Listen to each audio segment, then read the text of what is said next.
Oh, hello everyone, and welcome. Hopefully y'all are having a wonderful Monday. Nothing. Hopefully your week was pretty good, and overall having a swell day. Feeling better today. I think I needed to just rest. Sorry, I'm gonna move the mic. There you go. And after stream yesterday, I was like, all right, I am working on the Dead Space VOD and editing that. And I was like, okay, well, I need to make the thumbnail for that. I need to go through the editing of that. And then like, as I was just kind of like thinking through, and I'll go over this more Sunday, but I'm kind of took inventory as far as how well the shorts are doing. None of the shorts really popped off if they did last week, which is fine, but it's something that I'm paying attention to as far as people, like, I've noticed a significant amount of like slower growth, which is again fine, but I wanted to make sure that it isn't a sign of something of like, because I still have about 2 more weeks, I want to say, of daily uploads of the shorts that are currently going on right now. So I'm wondering if I need to kind of mix it up. So I'm just trying to figure things out on that end. And then as I was thinking about all that and trying to like think through it all, I passed out asleep. I just went right out. So I literally took like 2 naps yesterday, one before stream and then one after stream. Actually, was the other nap after stream too?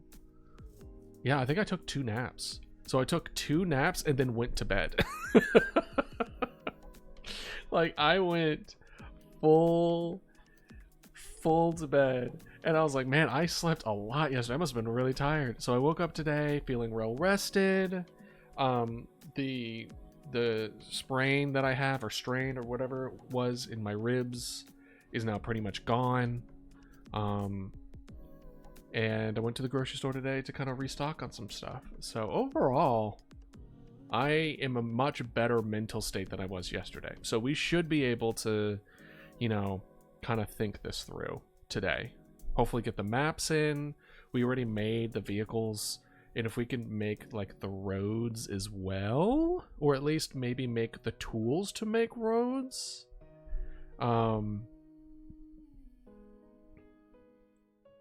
We would have to make like a couple of different ones, right? We would have to have curved road, straight road, and then like a T, like a T road where one of them goes into like a house but keeps going, and then maybe like an end or something. I don't know. But we would have to make a couple of road variations and then put them all into the game, and then kind of like code in the kind of interactions that they have. And for the most part, the interaction is I click on the emergency vehicle, and then I click on a house, and then I want the emergency vehicle to go to the house, but only through the roads, right? And what that will allow us to do, it's like, that's kind of like the core gameplay mechanic, right? It's just literally click that, click there. So we need to make sure that it kind of understands what's going on there. And yeah, so we're working on the map today. So we were doing some research as far as some examples of some small cities and what they look like. Small towns. I don't want this to be a city. I want this to be a town. So maybe we just kind of, because I like this one a lot. Granted, it's not going to be farmland, I don't think. But let's kind of just go through. Let's just make and see what feels right. Am I right or am I right? So Here we have our map. I'm just gonna... There you go. Okay. So this is what I'm thinking. I didn't want us to be, because we have a couple of examples, right? Let's say this circle is us. This is where we're located. The emergency services building. Let's say it's in the middle. And I don't think I want that. I don't think I would want the emergency services to be in the middle of the town. When I first thought of the map, I was thinking that we would be more like to the bottom right. I like the idea of, well, I mean, there's two different kinds of ways we can paint this as far as being surrounded, right? Because at the end of the game, you'd want the feeling of, you know, insidious, this growing dread of fighting against something that you're not winning against. And there's a couple of different ways that, hold on, let me go ahead and just put on do not disturb. There's a couple of different ways that we can go about it. We could do the middle, right? In which, in that case, as things get worse, you would have this feeling of being surrounded, right? But I mean, that would be very insidious, right? But one, it would have to come in on all sides. Because if for whatever reason, like the spread is mostly like one-sided, then you have like this mentality of like, oh, I can go this way, or I can go this way, or I can go this way, right? And though there isn't really a way to escape the building, right? It would make it more complicated, I think, on the spread side of things. Because, like, I guess it would be like, if they took over this whole area... What's going on? What did I do? This whole area is theirs. Like, I would have to make it so that they would, like, they really want this area. But then it's like, why don't you just... Oh no. What happened, Lux? Did you play PvP?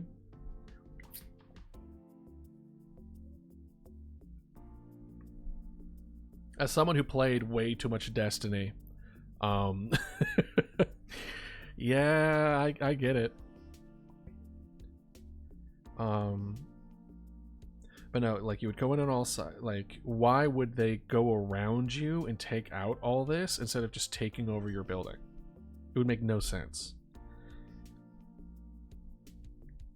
So I would want the feeling of being surrounded.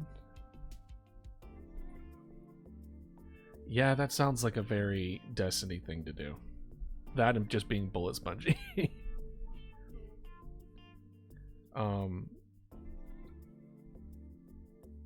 But yeah, I would want the feeling of being surrounded while also being very much like last priority. You know what I mean? So I'm thinking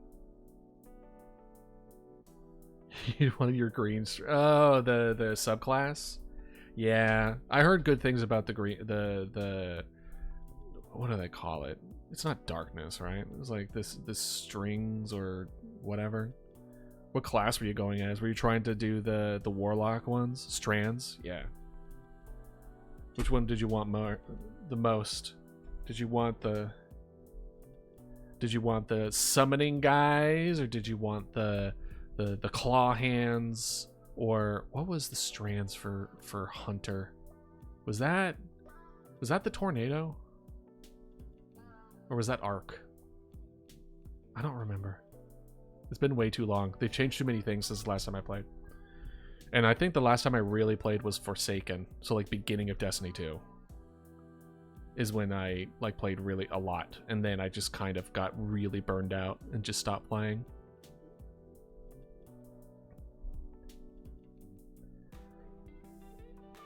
I've never played. I never attempted the boss, so I have no idea. Does the boss like use strand against you, or is it just one of those? It has an invulnerability shield, and you can't hurt him unless you kill all the guys, and then it just arbitrarily gets the shield like again and again. Because that's what I would assume.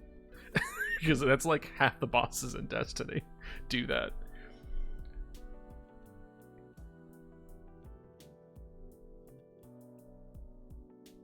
But yeah. So, being surrounded while also like being last priority, because otherwise it's going to be like, why are they kind of just surrounding you unless you were the intended target in the first place, right? You were designed to be the last one. And I mean, we could paint that narratively, right? But I like the idea where we're in the corner. Spongy plus summons 2 mini bosses and a horde of minions. Oh no. Ah, gosh. Gotta grind, I guess. Gotta get over leveled. Get that light level up. Because if in the corner, it feels like you're already cornered. Like it already subconsciously tells you like, hey, there's nowhere to go. You cannot go anywhere. And then you'll watch as it like happen, like you start on the bottom right, and then maybe the spread always starts on the top left, right? And then there's this spread that eventually leads to you, and it's just kind of like this back and forth between the two sides that are like constant, like you're trying to push back, but it's just coming in and closer and closer and closer until eventually you're by yourself and you're cornered. And I like playing with that the psychology of that feeling of being cornered here. Gets small as a melee attack and 2-shot you. Oh no. Yeah, that's rough.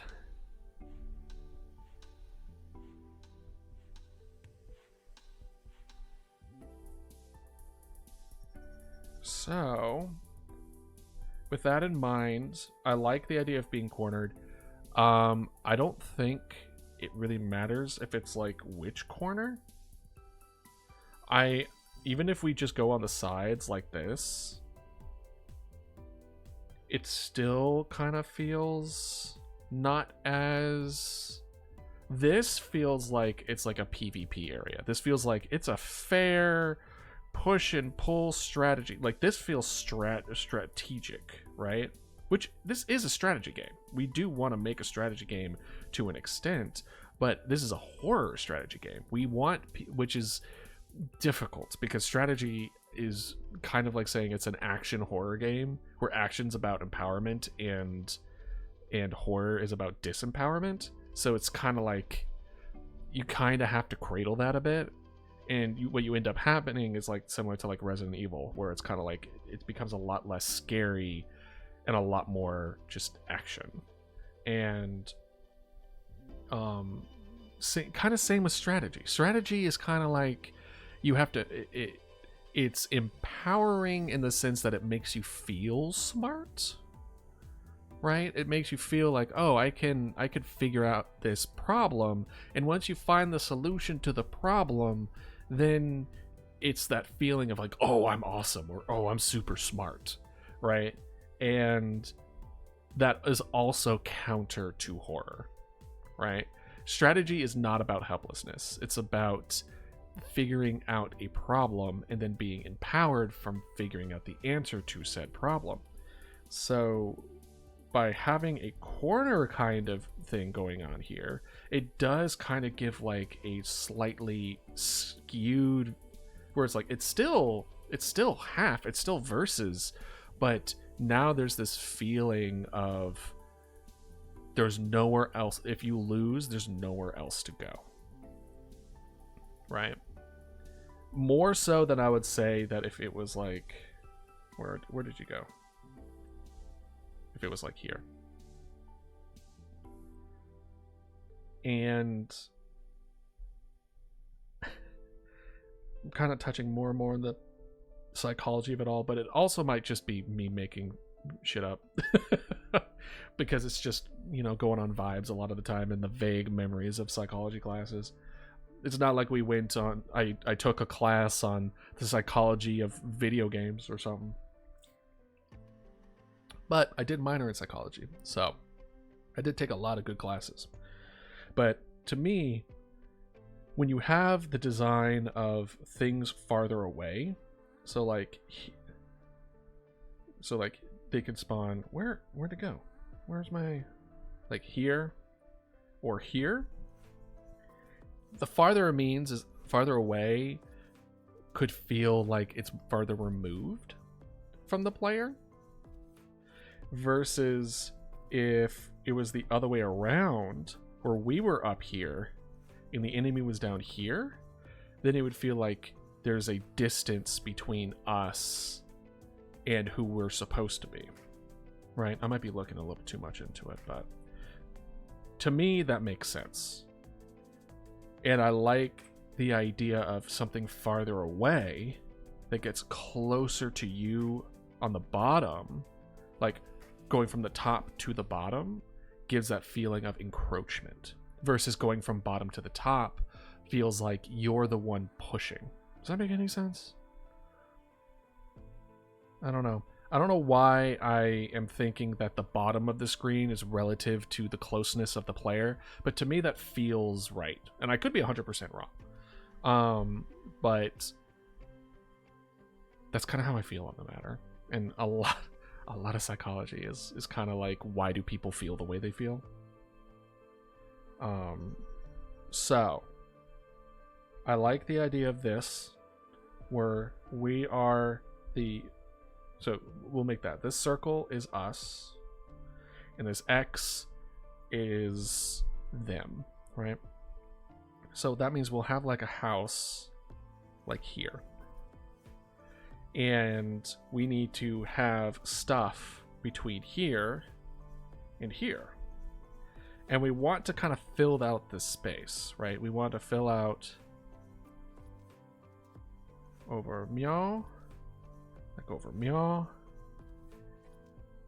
and we also want a good ebb and flow, meaning there's a handful of ways we can do about it, right? We can make an even distribution. We can make a 16 by 16 grid and then just put a house on each of those stuff, so we could just be like boop boop, even lines, pretend they're even. Oh, what's the idea? Go for it. And then just put like a house on each one, and it's evenly distributed. What you got there, Lux?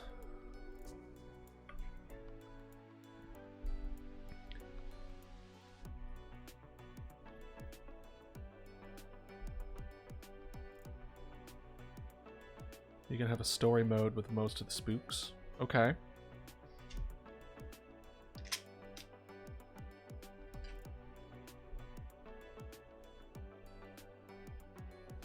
Right, okay. So we're talking about different modes now. Then a more survival strategy mode on the side. So are you saying that the story mode would have a kind of win con versus survival? The survival mode is more like what I've been talking about so far, as like there is no win con. It's just a try to stay as long as possible kind of deal.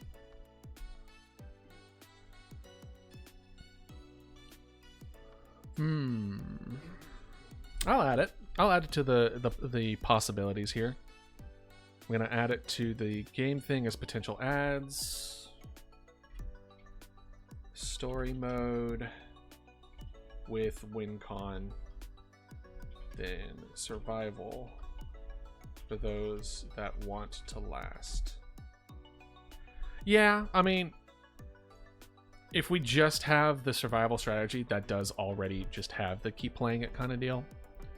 But I don't know. I'll think up on it as far as the idea of having a win con and what I would want that to look like and what that would feel satisfying for people to win for. I don't know, but I added it as far as like a thing to kind of like go into and see if we have the resources and time to try to make a separate mode, and B, if that's the direction that we want to go as far as the main point of interaction that we want to have with the player. Because I imagine that if we have a story mode, that's what most people are going to play, and then the survival aspect is more of like for those that like enjoyed the main story and then want more of it. So you're going to have only a fraction of those who would participate in the survival aspect. So that is a good idea. It's one that I didn't necessarily consider, so we'll touch up on that. Let's see, back to this. So we can do an even distribution of houses, similar to like a city grid kind of situation. But that's boring as hell. Whereas just like if it gets to this and it's this, it could be this, or it could jump and go this, and then it's like coding it would be super easy. It would make it so easy of just being like, oh, and then figuring out where it is, and then like the actual thinking of where it could be is a lot more uniform. And though I'm not necessarily against the uniformity of figuring things out, I am against the idea that once you think you figured it out, the game becomes like baby easy mode, you know? Where it's like, I figured out the solution. I get to plug in the solution for every problem that I come across in this game, and I just kind of make every quote unquote a problem thrown at me, I could just solve it by plugging this in. And I don't want that. I want variable solutions to problems. So, and in order to have variable solutions to problems, we either need to introduce different variables or different functions. Or at least that's kind of the way that I like to think about it, right?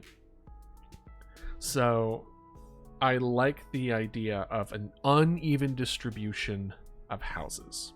So it's like, what if we had like a couple houses that are like this, like further, like much further away, and then over here there's like a whole bunch like in this area.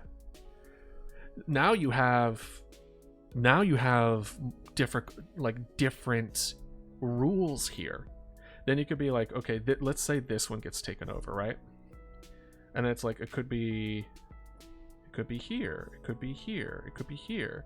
And for all we know, and we haven't necessarily gone into the nitty-gritty of it yet, but for all we know, the distance plays a factor in how it spreads or how long it takes to spread, right?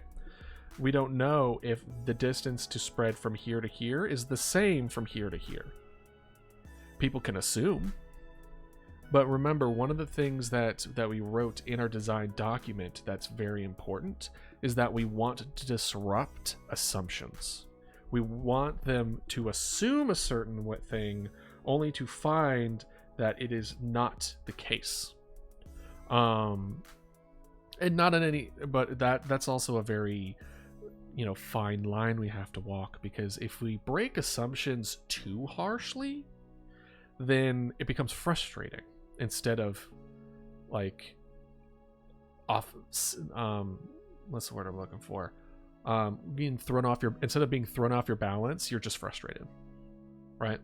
Whereas just like, oh, now I have to figure this out. It's not where I thought it was. Versus just like, this is bullshit. If we cross the line of this is bullshit, then we've gone too far, right? And a good example of that is like, like games that break their own rules unnecessarily or just for convenience tend to have that impression of this is bullshit, versus it's like, oh, I assumed the distance would have increased the amount of time, and it turns out it's not. So let's have the example of this. And then you have grouped together things on the right here, and then this house was taken over, and you're assuming like, okay, I know it, like I've seen the ones that become close over on this side. It's like a really short amount of time. So like when this got infected really quickly, and this got infected really quickly. So when I got a call from this facility and it was a really short amount of time, I am under the assumption that it's a red herring, right? Because it's like there's no way it would have spread that quickly. So it's pretty much a sure in that it's just a fake. It's a fake out. And then it ends up being taken, and they're like, oh, okay, so that's just how fast they spread. The distance doesn't matter. Granted, that's just an example. I don't know if I would utilize that example, just because that's one of those rules that it breaks the assumption once and only once. And then once that assumption has been broken, that's just now a rule set that people now know and then can properly utilize, and then just that's an answer that they could just plug in for everything. Yeah, spread distance and distance spread, exactly. And then I also want situations where not all houses are created equal as far as the amount of quote-unquote worth they have. So they have like the square is like a single home, and then a rectangle is like a hospital. If the hospital gets infected, that's a big problem. It becomes like suddenly, like let's say there's like houses all around here, suddenly it's being attacked all at the same time, because there's so much more of in the hospital than there are in the regular houses. So we want like situations where like certain areas are more important than other areas, because at the end of the day, we want them to be making decisions, especially as people begin to leave.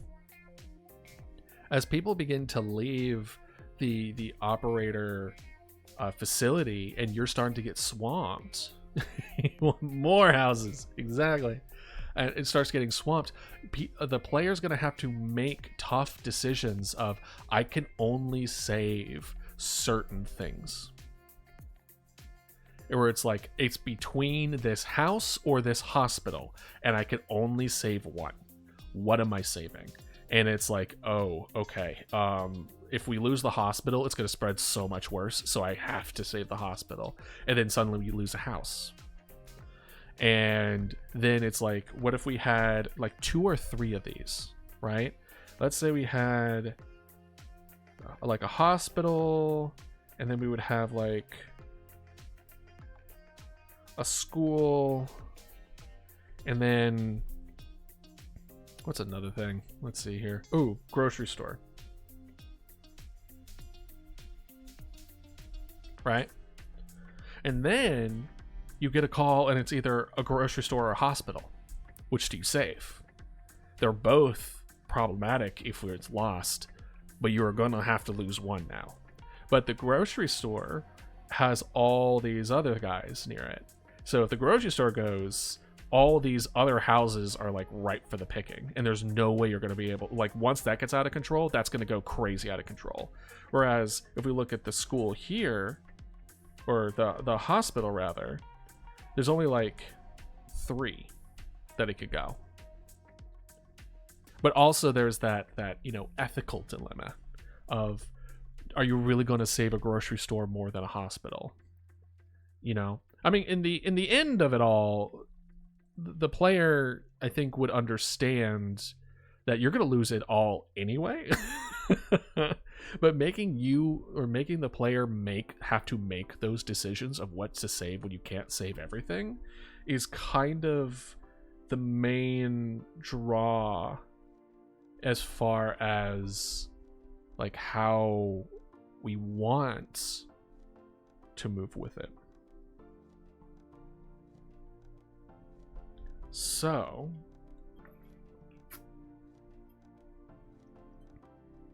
we have uneven distribution of houses.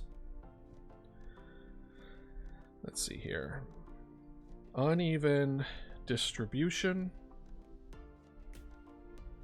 Uneven worth. What would be one more thing? What would be one more thing that I feel may... I kind of want... Because looking at our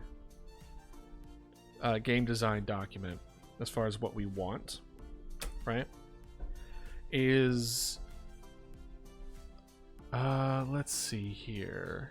Not necessarily target audience. We want the accumulation of stress.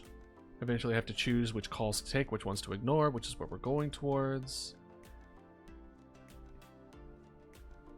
I think I discussed it before, but it was an emergent storytelling. So what we want in that aspect, I can't say anything, is the travel throughout this thing creates a story. We want, though it's random, it's quote unquote random, right? It's random within limits. If this gets infected, this one over here is not going to all be infected next, right? There's so much in between. But this could go to this, or it could go to this, it could go to this, it may go to this, or it may even go to this. Like, there are other... It's random, but it's not complete chaos. But what I do want is a situation where it starts up here, and then the story that says it goes to this, and then the hospital, and then this knocks out all these, goes here, goes over here, goes here, and then here, tells a completely different story than if they went here, hospital, then to the school, and then up here, and then down here.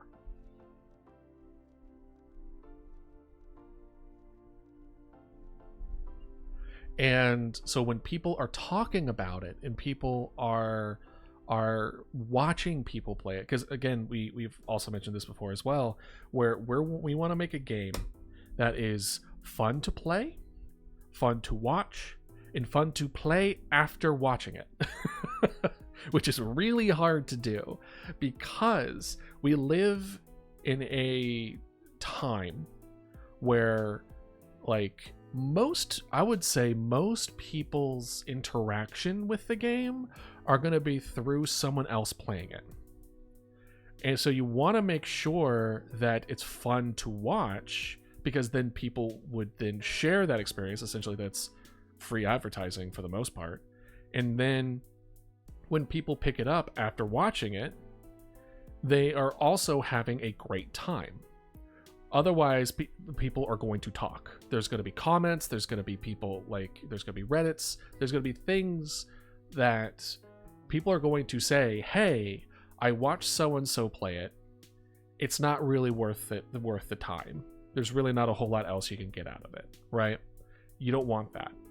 But then you also want to make sure it's fun to play, because people who don't watch, like, there are a good amount of people who do not watch other people play a game that they want to play because they don't want it spoiled, because they themselves have that experience of having a game ruined because you watched someone else play it before you had the time to experience it.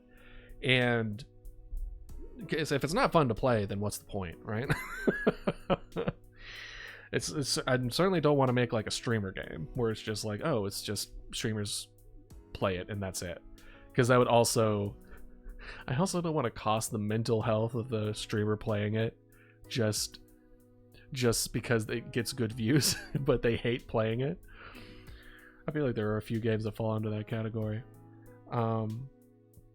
Garden of Badman, yeah. that might fall into that category of like, I don't think I would play that game.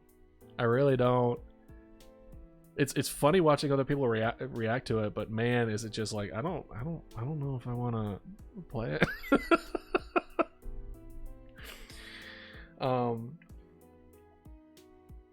For all I know, it might be fun. I don't know idea, but at least from my perspective, not really. I would rather just play a Poppy Playtime, or I was gonna say FNAF, but it's not really that kind of game. What was the one? The Indigo Park, that was actually really good, that we played recently. So I'm looking forward to that.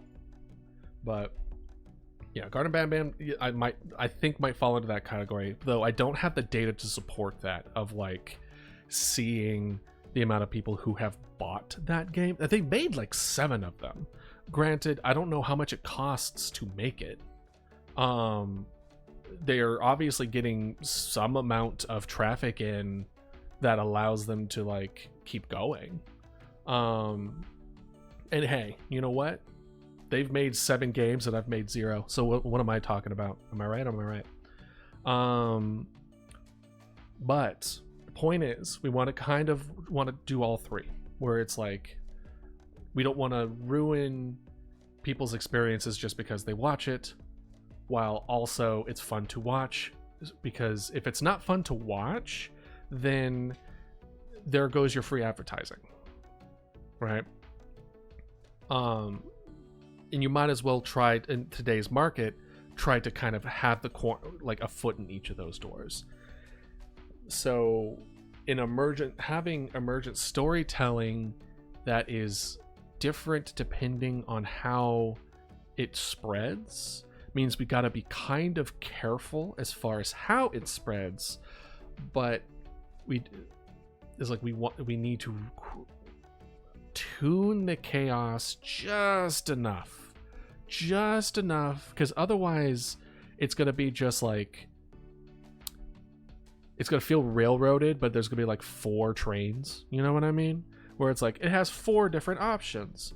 You either have the school route, or the hospital route, or the grocery store route, and then I don't know, like a 4th one. I don't know. And that's it. And those are the only routes where it just feels way too rigid and predictive, and we don't want to feel predictive. We need enough randomness so it's not predictive, but not too much where then you just can't have a good strategy with it. So we want uneven distribution, uneven worth, and then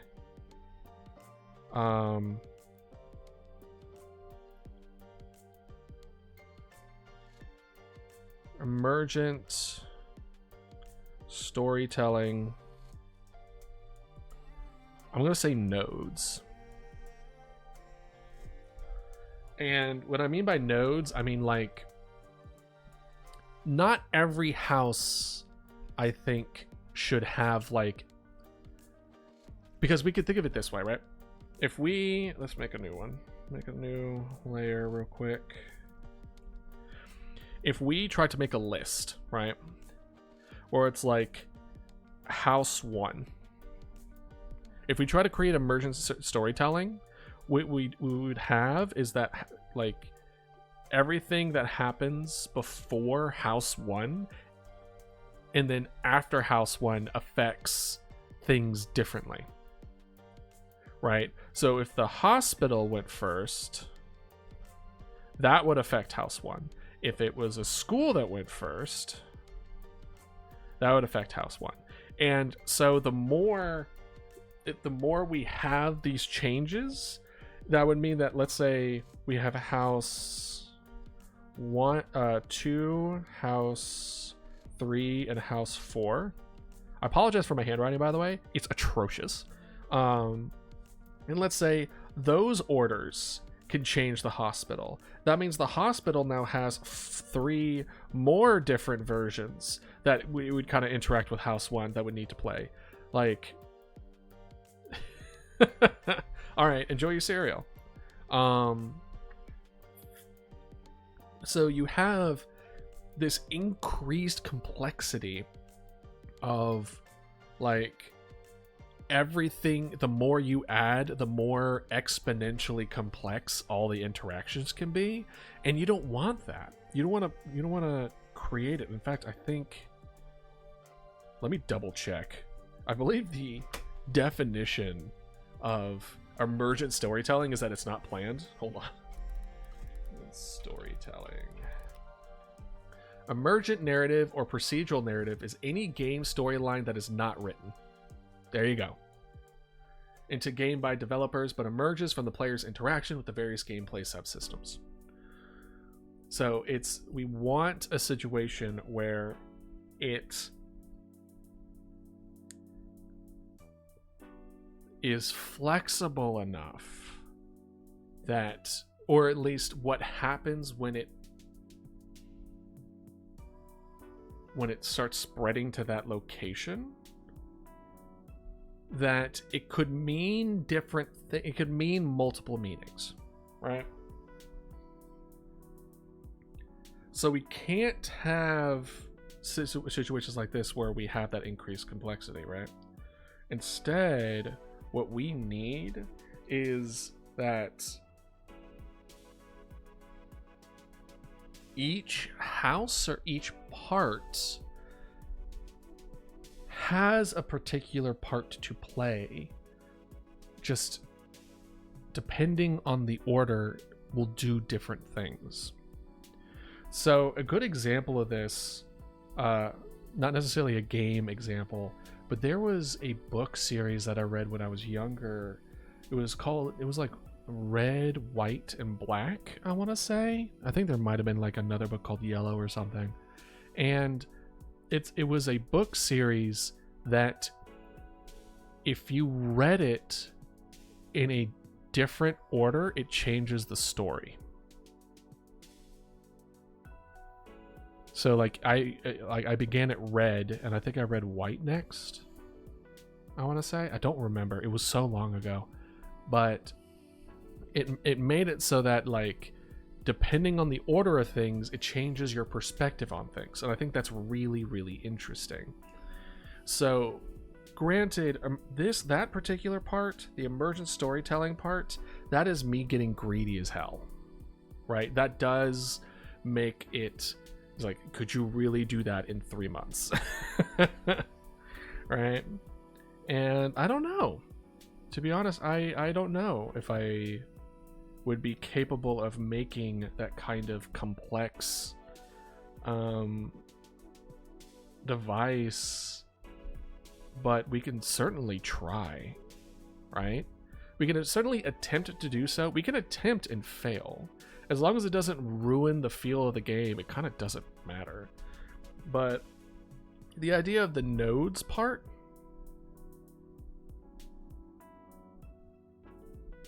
is that instead of everything being a emergent narrative, instead it was certain areas would kind of create a certain narrative, aka like grocery store, school, and hospital.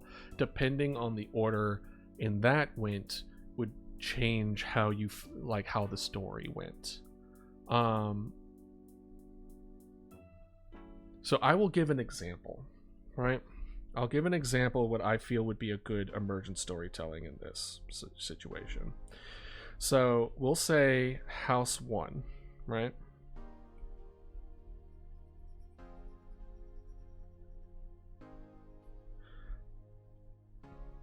House 1 gets taken.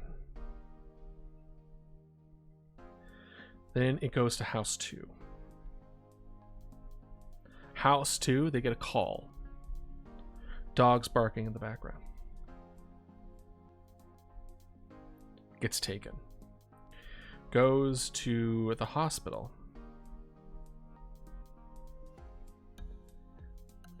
people can then assume, well, I'm sorry, what cereal was it? Like, Dog's barking, goes to the hospital, right? They infect the hospital, and we can assume, well, actually,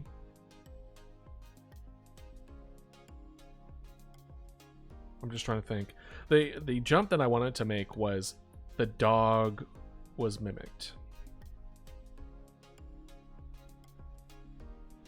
So maybe instead of hospital, it was like vet, right? Dog's barking, go to the vet.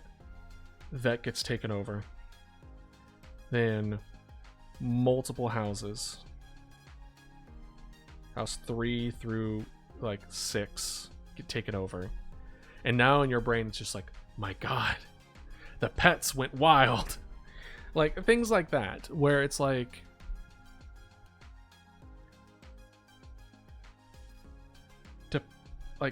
things happen in not a clear way. And when you leave that up to interpretation as far as what happened, so I guess what I'm saying is that we need to be vague as far as what happened and how they are becoming mimicked. How is it spreading? Are people dying? Well, obviously people are dying. But like, is it just limited to people? We don't know, and I'm not going to confirm one way or another if that is the case. But it's, so we need, so instead of emergent storytelling by being vague,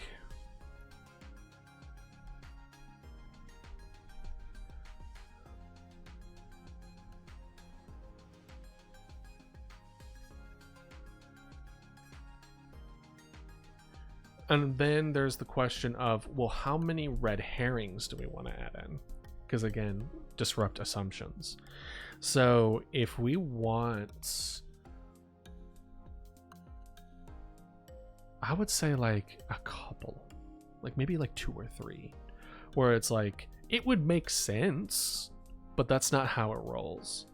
And enough where the red herrings increase the feeling of paranoia, and the reality is that it has nothing to do with what you're fighting against.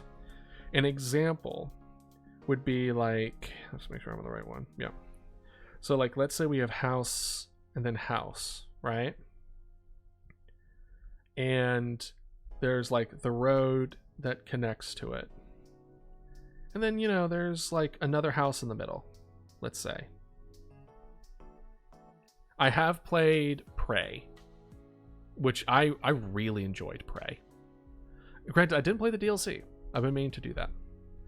But let's say there's a house in the middle. So most of the time people would be like, oh, the middle house is what's going to be. But what if there was like a trail that went behind the houses that are connected? Not directly connected, but let's say like there's a trail that kind of goes off that way, and then it like leeches off like that. And then you get a call from this house.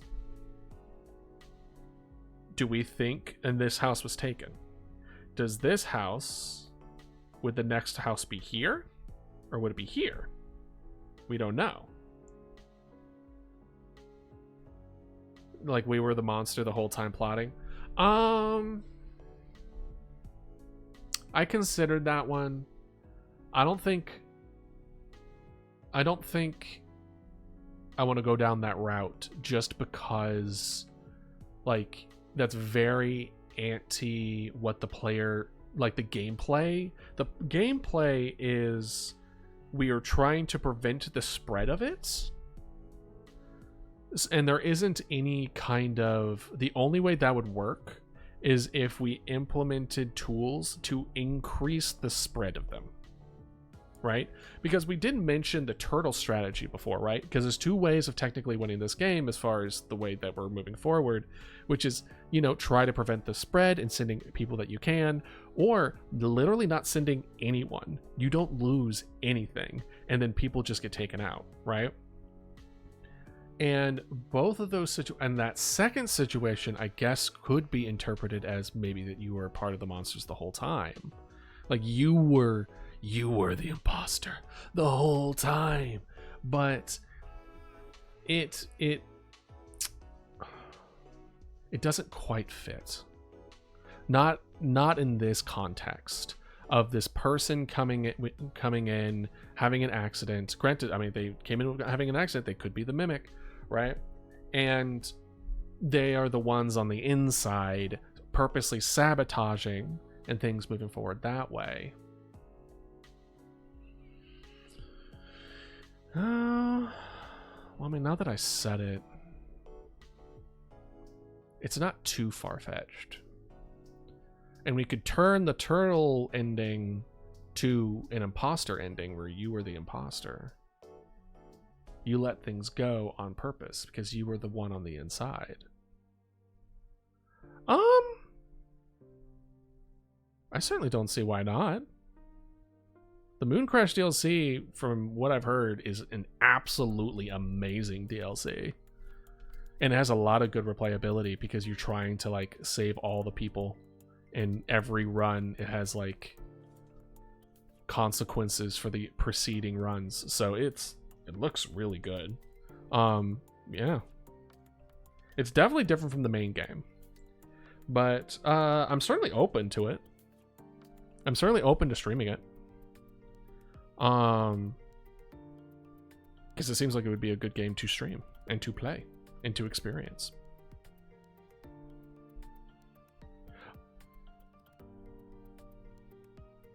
It's different from the original material? Yeah. Yeah. But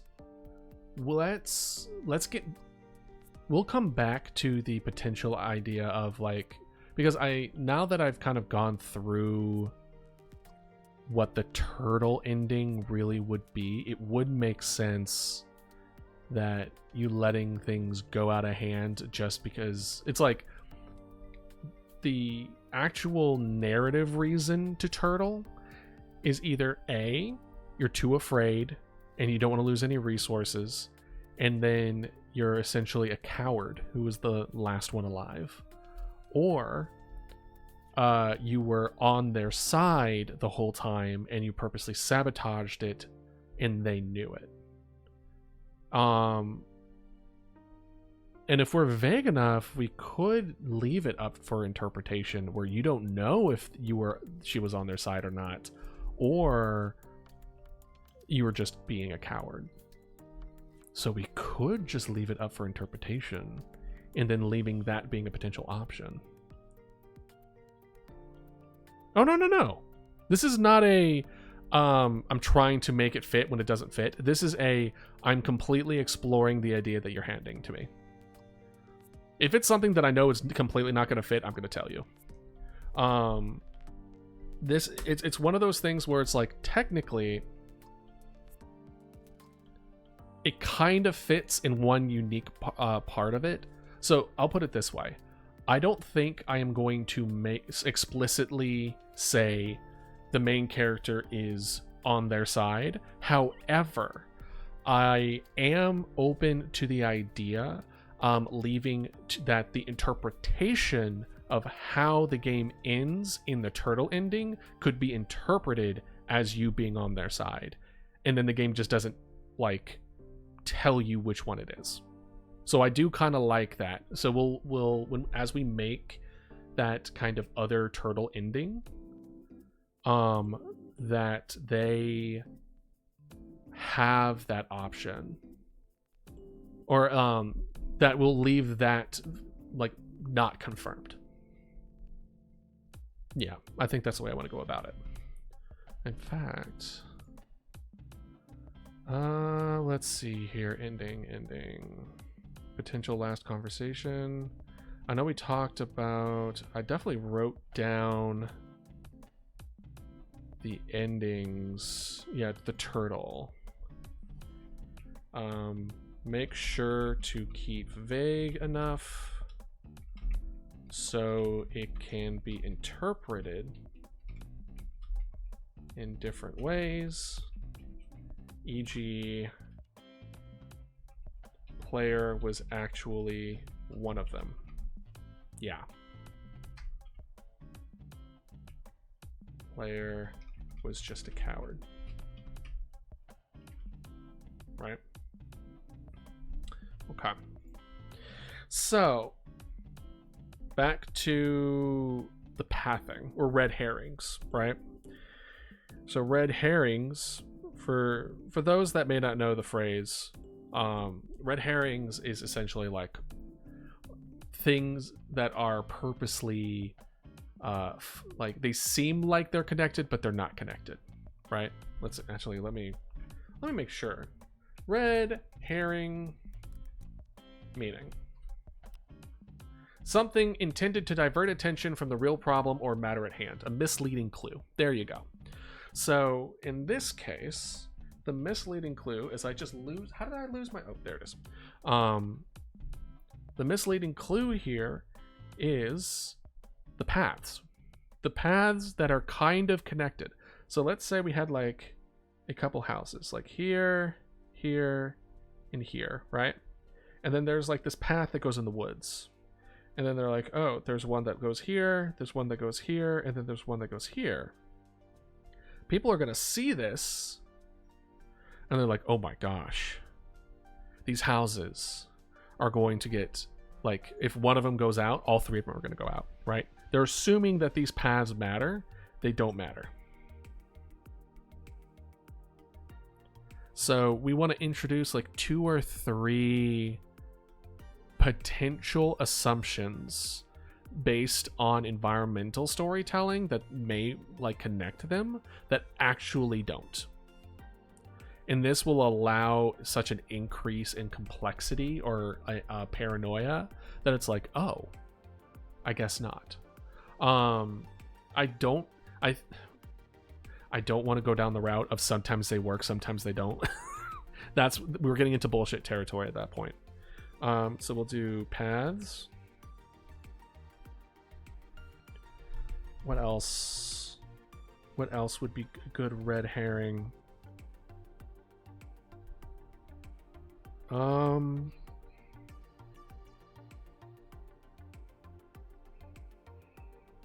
Ooh. What if you have people? What if you have people who call thinking they know what's going on and they're trying to help you? So let's say you have neighbor A and neighbor B, right? And then neighbor B calls and they say, will there be references? What do you mean? As in like a reference book or something that they can pull up?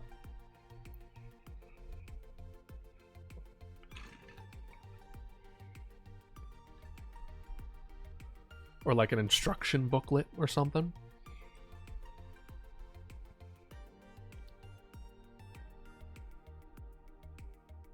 To other things like games. Oh, like Easter eggs. Yeah. Probably. There's no way I'm not. This is an indie game. I think it's technically not called an indie game if I don't have references to something that inspired this. So I definitely am going down the horror rabbit hole a bit as far as all the Mimic-esque inspirations that made this game. Just a little. But it'll be like a name here, like a street name here, or like a statue there. I don't see it going too hard into Easter eggs. Why did you have one in mind?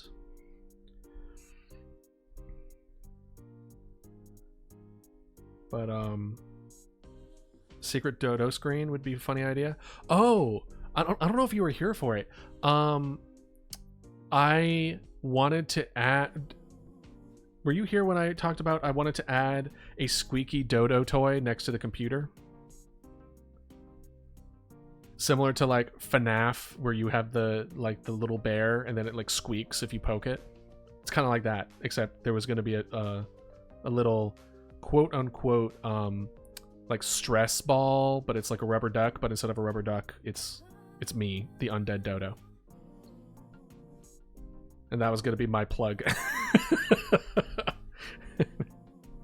Gotcha. No. That was me yesterday, my guy. I took a nap twice and then passed out to go to bed.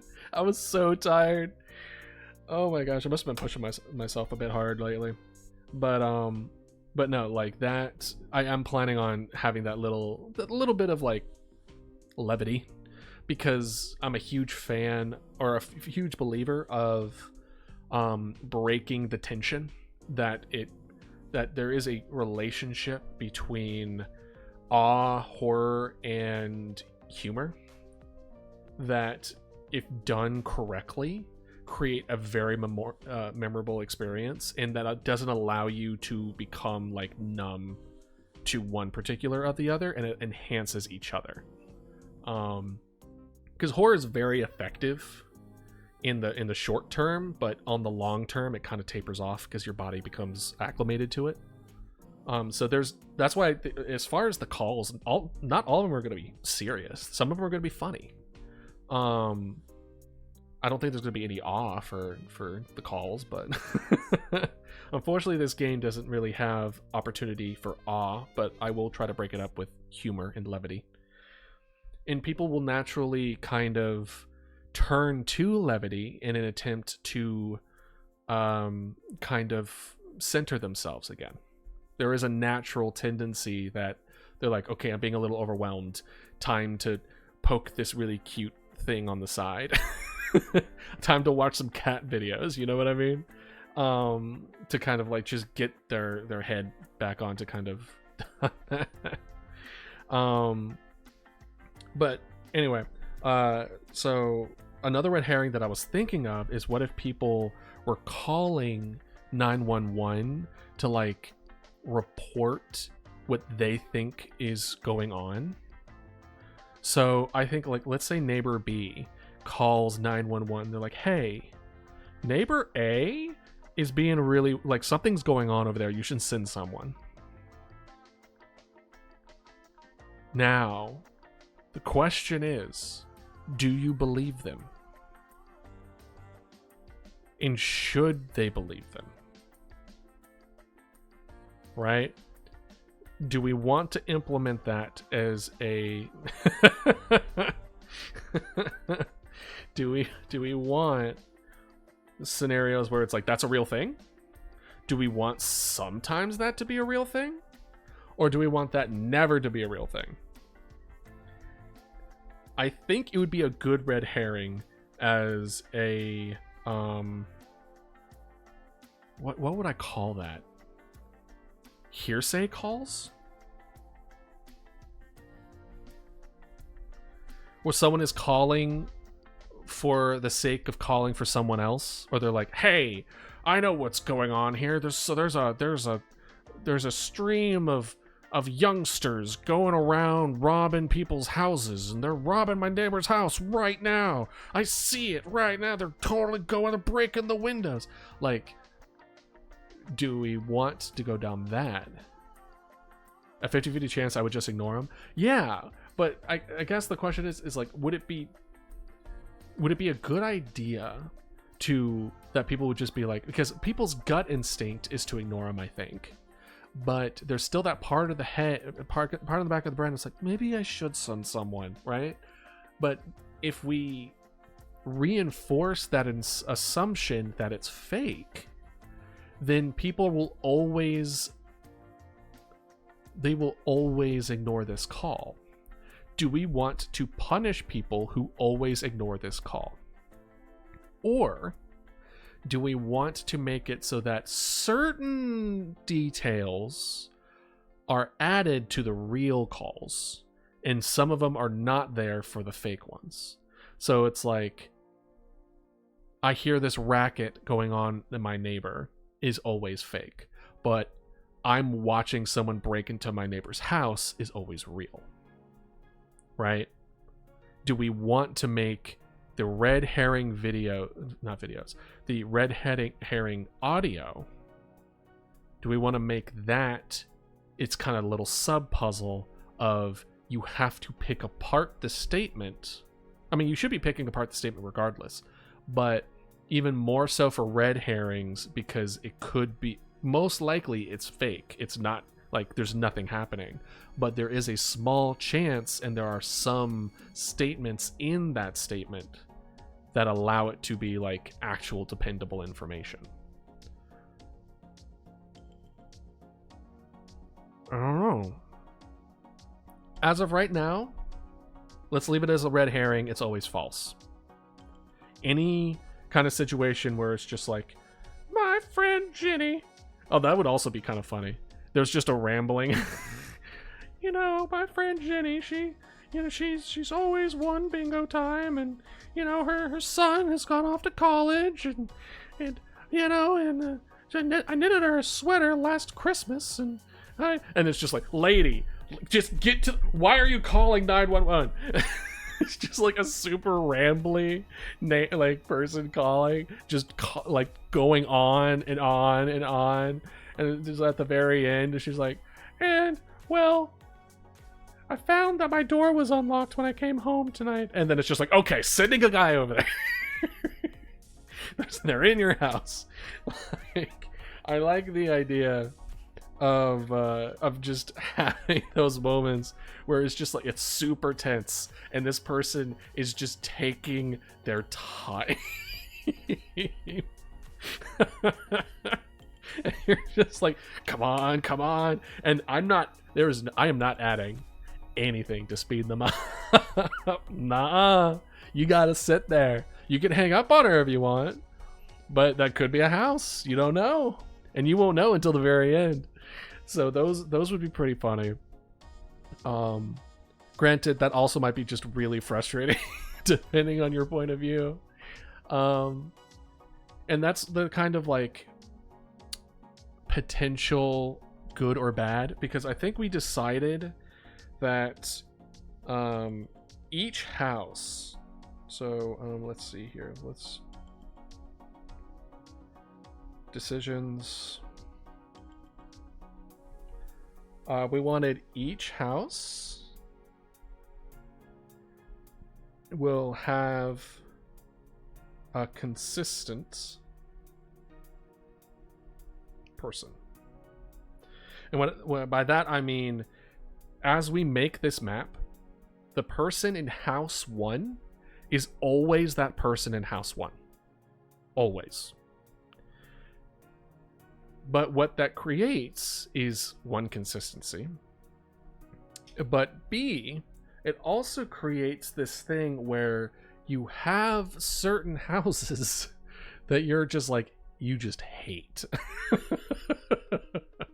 Right? There's just like, God, I hope it doesn't go that direction, because someone's like that old lady on house number 9 just never goes to get to the point, and it's gonna ruin the whole run.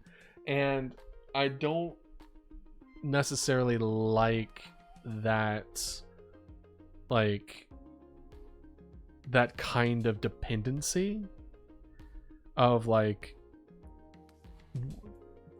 the randomness being like, is it good random or bad random, right? Because eventually that's what it will come to. When it comes to lasting as long as you can, sometime like what will end up happening is that certain houses are going to be better to defend versus other houses. So you are either lucky and get the easier houses to defend, or unlucky and get the harder houses to defend. And then you're just like, well, darn, that goes this run. But in comparison, if we look at like a fully random one where it's the people in the houses are random, and you don't know, it's the same problem, but just kind of, honestly, I would say even worse, because then you could start a run and then the first house that was taking over is the rambling old lady, and you're just like, mother. And then you're just stop, and then you just reset the run, right? And I don't want that either. So I don't really think there's a way around it besides just like trying your best to make sure that there isn't really an easy path, right? Because if it's one of those things where if you have like the beginning area and then all the easy houses to defend are like right there, this is the optimal one you want, versus if you have all the harder houses in the front, well, it's gonna spread out of control super quickly and you might as well reset, right? That's the inevitable end results to this. So what could we do to prevent situations where people are trying to meta game the game? And the answer isn't make it unmetagameable, because that's, first of all, impossible. Second of all, I need like a PhD in freaking statistics and even to have the slightest chance in hell of being able to calculate a way of going about that. And C, we don't got that kind of time. We don't got that kind of time to just go around and just make it so that people can't take advantage of the game. That's time and effort that should be made making the game better. You know what I mean? So yeah. Long story short, we need to find a way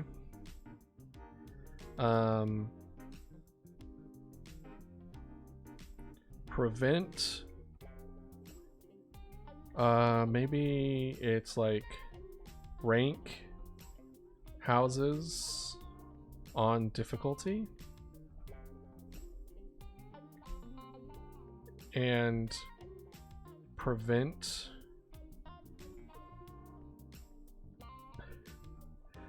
I'm showing my colors with this one, coagulation.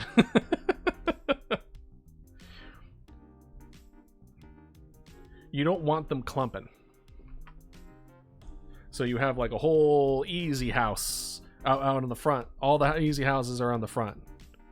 And it's like, well, this is going to be a good run. We can make it. It's like, well, what if instead the ones that are close together have to kind of like equal? So let's say we have a house that is like, you have like 4 houses, right? And they go 1, 3, 5, 7. 7 being the hardest, 1 being the easiest. And then you are trying to like balance it out a bit, where it's like the 2 houses near each other down here, and then there's 2 over here, right? You don't want 1 and 2 and then 5 and 7. You don't want that, because then people are going to kind of like, oh, this is an easy run because I can focus over here, and then this is just super hard. If they get that, it's just like, well, game over. Instead, what you want like 1 and 7 and then 2 and 5. So now the grouping of the houses all have like a difficulty level to them. So you want kind of like a grouping, even distribution of chaos. So it's like everything on the front, it's like, oh, there are some easy spots to defend, but there are other spots that are not so much. So you will always have places that are hard to defend, and then it'll feel more uniform in that way of like, it's still random, but the difficulty is a little bit more uniform. All right, I need to get a refill of my water, so I'll be right back. Remember to stay hydrated.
And I'm back. All right. So we have so overall, as far as this map is concerned, we have an uneven distribution of houses. We have uneven worth of the locations. We have emergent storytelling by being vague. So we have like it doesn't feel random. It feels like there's something led to another thing. And through the variations of the phone calls and the variations of the progress, it creates a story of how your town was taken over, even at your best attempts to prevent it from being so. And then you have some red herrings as you're trying to figure things out. Sometimes it lines up where things make sense with the red herrings, other times it doesn't, right? And then for the decisions, the houses are going to be fairly uniform as far as who lives in those houses, but as far as the kind of calls that you get from them and the order in which the infection spread, that itself will be inconsistent.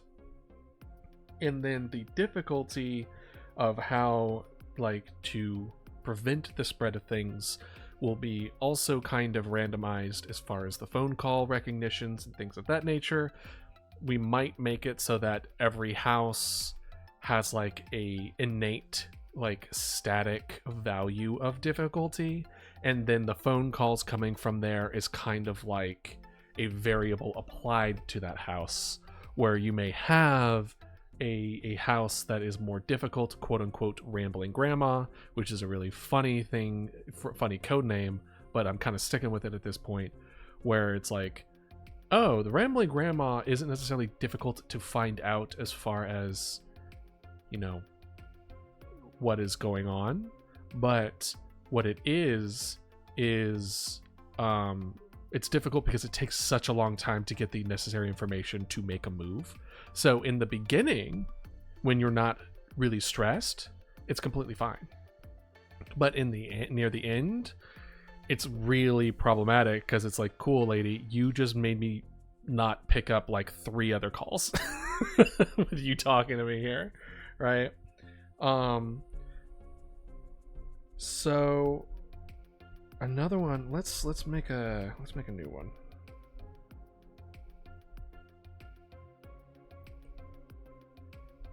Let's go ahead and get rid of this.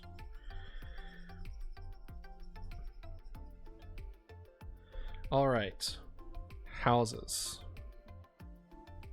Let's make the list. Yeah, we have houses over here.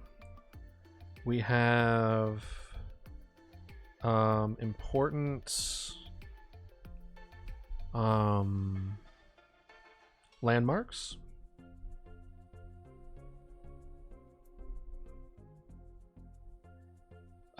We have red herring. Well, red herrings were already kind of listed. So important landmarks, we have a hospital.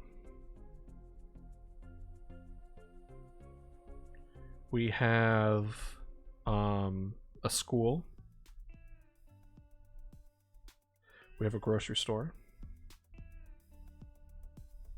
Let's see. Let me Google important facilities in a city.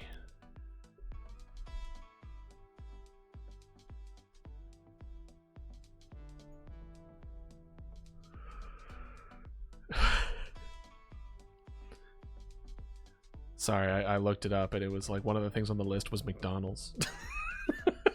So I'm like, what? Why is McDonald's on here?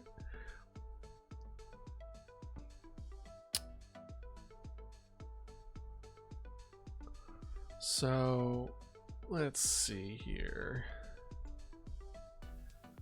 Water, sewage, stormwater, educational, police, fire services, libraries, public buildings, parks, and recreation.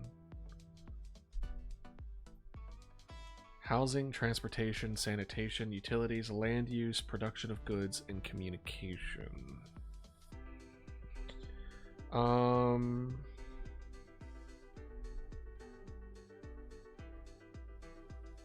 You. Whoa. Why?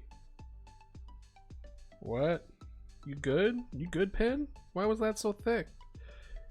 Utilities. We have power. We have phone lines. Right? Do we want to mess with the power and phone lines? That's still a maybe. I remember talking about that before as far as having the power go out near the end. So that means if there's power, there's a power plant. Right? I don't think I'm gonna have to mess with the landlines. I don't think they can, unless they take down a pole. But that kind of defeats the whole purpose for the last call, no? They take out the phone lines. It's like, well, they also don't want the phone lines to be taken out. Because they want, the whole point is they want to quote unquote call for help, so then we send people over there and then they get killed, right?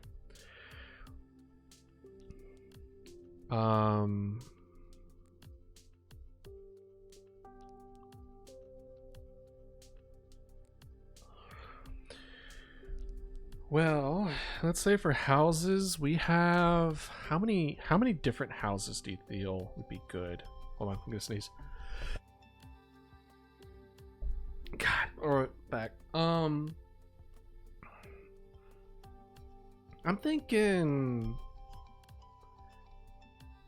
maybe 15. I'm thinking like maybe 10 or 15 different houses. That means 15 different people. Let's do 10 to 15.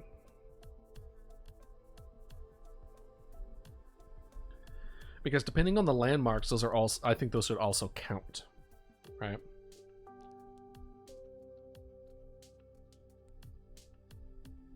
So we have school, we have hospital, we have grocery store, we have power plants.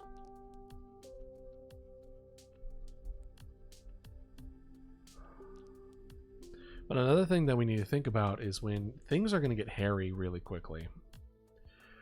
That means people are probably going to... We have roads, meaning that people have cars, which means some people are probably going to want to flee.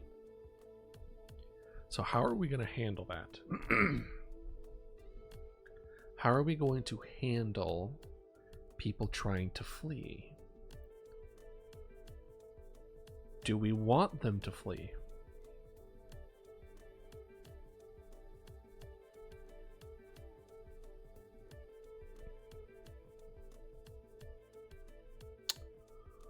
Well, there's a couple things that we could do. One of them, let's see here. Let's go back to, let's make a new one. So for fleeing, right? So people get scared.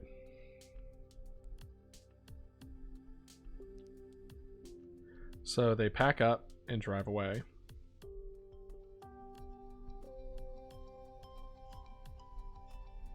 Right? People get scared, they pack up and drive away. That's kind of an interesting way to go about it. Because this also might be able to play with the idea of red herrings or breaking of assumptions. Because let's say there are 15 houses, right? Let's say there's 15 houses. People are under the assumption that the first call is always a person. Did I change my pen settings? Why is it doing that?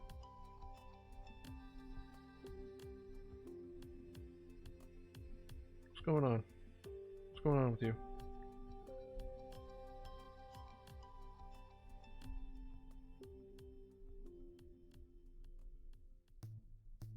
Maybe.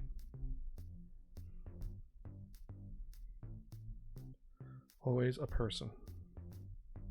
Right? And I think for the most part, it would be true, right?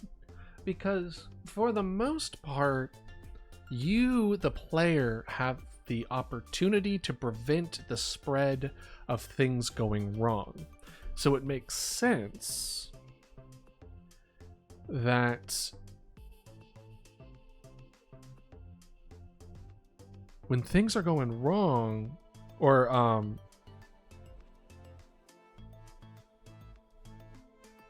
do I want to say this? Basically, the first call is usually someone called the police because something weird is happening.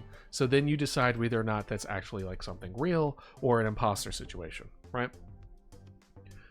But you also kind of don't want situations where things spread and you, the player, didn't have the opportunity to help prevent that. There is a difference between being helpless because you are powerless and helpless because that you were not made aware. Not being made aware is a carnal sin in a video game for the most part. Where it kind of feels, it doesn't feel scary not being told how to prevent something that you're trying to prevent. It's frustrating for the most part. So what you want is to be able to just, like, if you find out that the first call from a house is an imposter, and you're just like, well, how was I supposed to like prevent that from spreading?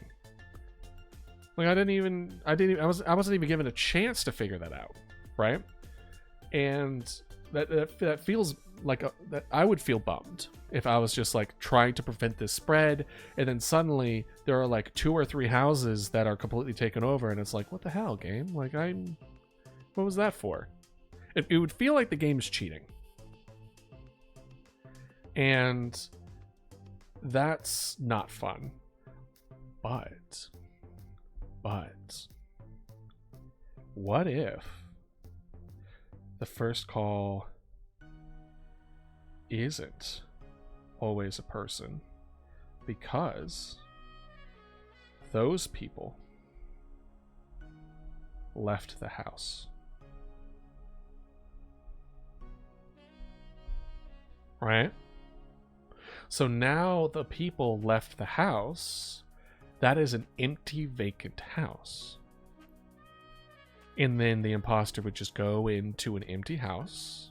They would call 911, as they have now learned how to do, and they will pretend to be the people that were there. But you don't know.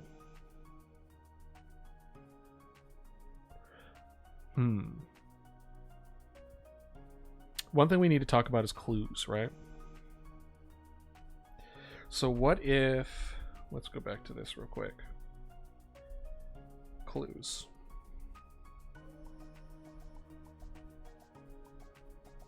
So clues may not always be things from the phone.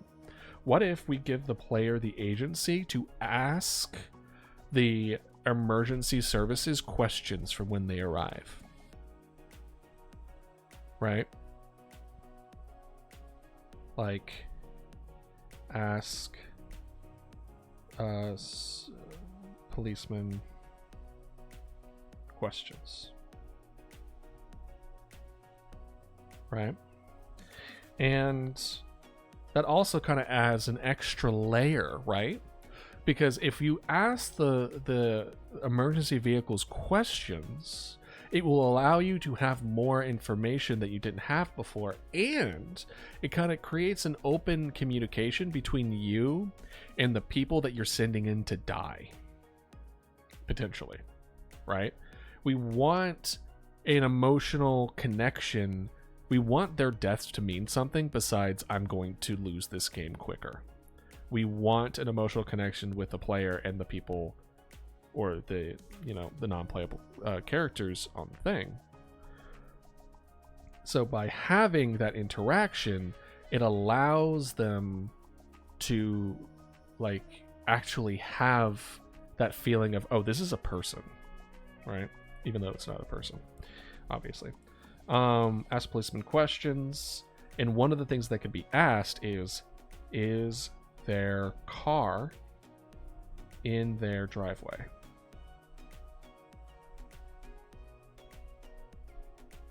And now they'd be like, actually, now that you mention it, their car isn't on their driveway. That means someone called the house when no one was home. Or maybe it doesn't always equal that. What if the person who called was a child and there's no car in the driveway? It could be that that child was just left at home. Maybe there was a babysitter and they were dropped off, right?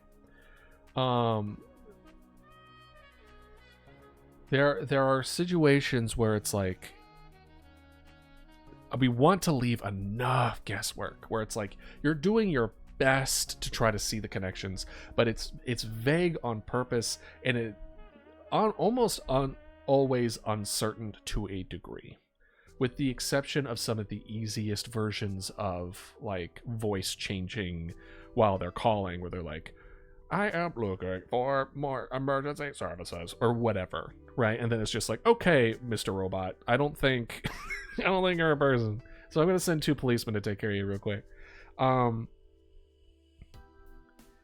Now, I did see in the other 911 operator ones where a lot of the interaction in the game is asking the caller questions.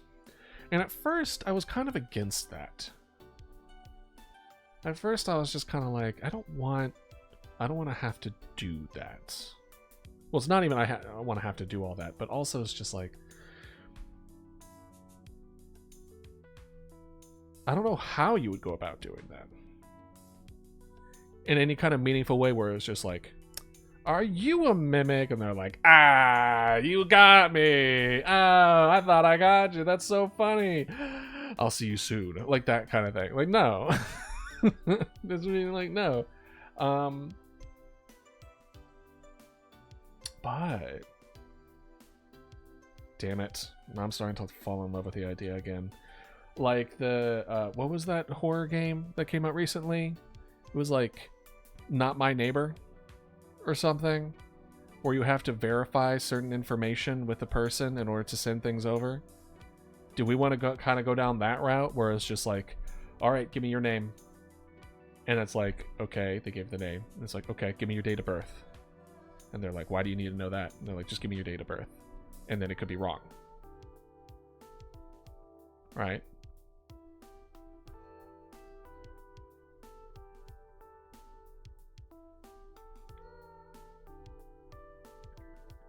I don't know.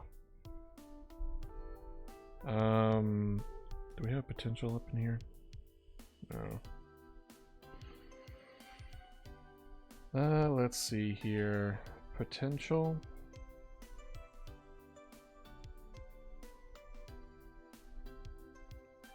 Ask. House owners questions. Because that also drastically increases complexity. Right? It drastically increases complexity. Because now the it's not just recording lines where they're just like, help, there's somebody breaking in my window, and then the dog's barking in the background or something, right? It's someone's breaking in my window, and then I have to add an answer to every one of the potential questions that are being asked. And then it's like, okay, do I have the mimic question go off immediately? Probably not, right? It's like, what does the intruder look like? And it's like, oh my god, it looks just like me, or something. And then I'm like, okay, well, we're sending 2 police officers heading right over your way. And then once the police officers are there, you could be like, get out of there. Like, the more you hesitate, the more likely, like, you're going to miss it. I don't know. I don't know if that makes it more interesting or just more complex. Because as far as a design philosophy goes, you want a very not complex but very deep interaction. And a good example is Animal Well. Animal Well does it very well, where the interactions in the game are very simple. It is a yo-yo, it is a bouncing ball, it is a bubble, it is like tools that are just like, it makes you go up, it allows you to hit things at a distance, right? And then, but for like the bubble, for instance, allows you to, if you do it at the right angle at the right time, you get to jump infinitely. And so you have like very simple game mechanics that goes very deep. So in this case, we don't want to increase complexity as far as like, okay, how many steps deep do you want to go on determining whether something is who they say they are or if it's not who they say they are, right? So I think asking the person questions does kind of open the door a bit as far as a more not my neighbor kind of experience where you're kind of looking for discrepancies of information. But instead, we are more focused on the prevention of spread by looking at signs of like audio and background. It's much more audio based versus information based. And that makes it kind of a different kind of game where it's like you just need to pay attention to the audio of it more versus asking the right questions and then verifying that information externally. We could go that route potentially, where we would have a second monitor, and that second monitor you could type in their name and then see what comes up and be like, okay, what is like, then we can see the kind of information that is there and the people that live there, and then be like, oh, okay, it's like, okay, like it would allow a lot more of an interesting like investigative feel to it.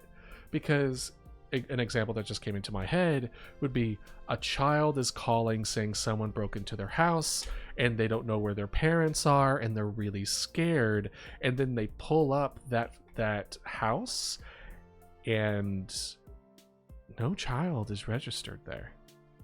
There's no kid there.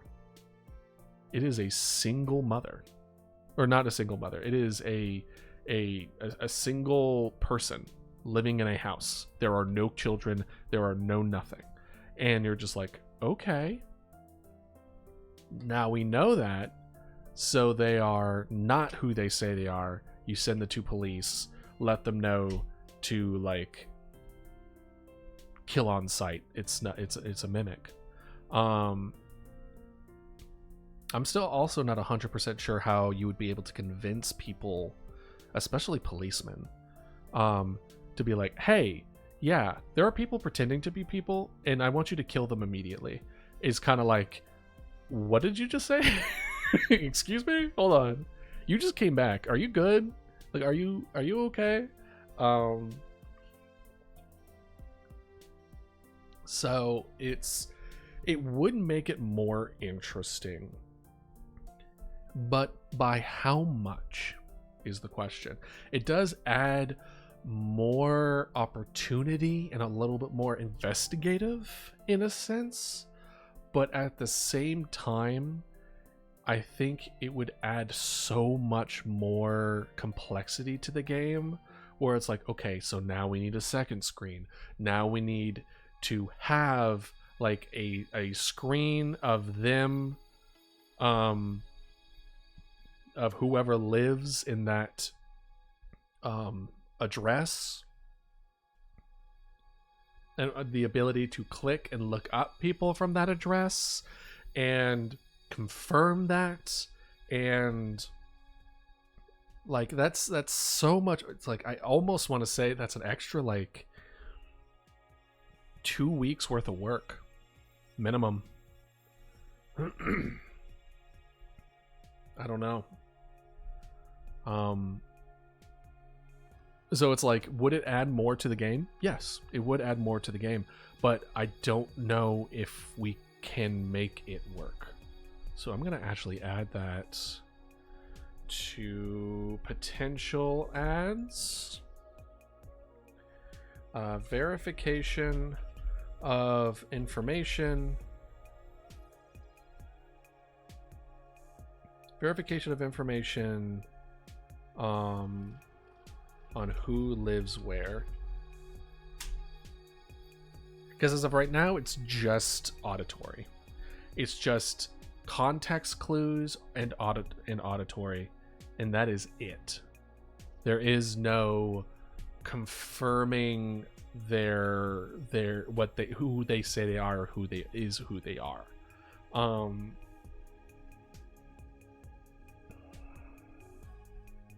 But I definitely see the appeal of it.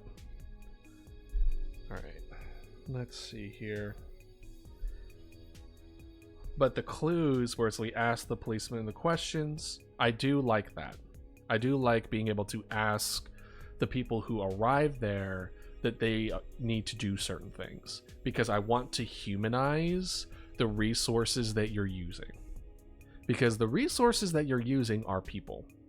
Unfortunately, people don't tend to respect resources as well as they should. So I want to make sure that people value the resources that they are using in this case. And thus, the easiest way to do it is to humanize them, right? So the more interaction that the player has with their resources, the more that they are likely to do it. If you introduce the lookup feature, it brings in an aspect more like home safety hotline, where you listen to a call and then look up the information. Home safety hotline. Let me check that out real quick. Home safety hotline.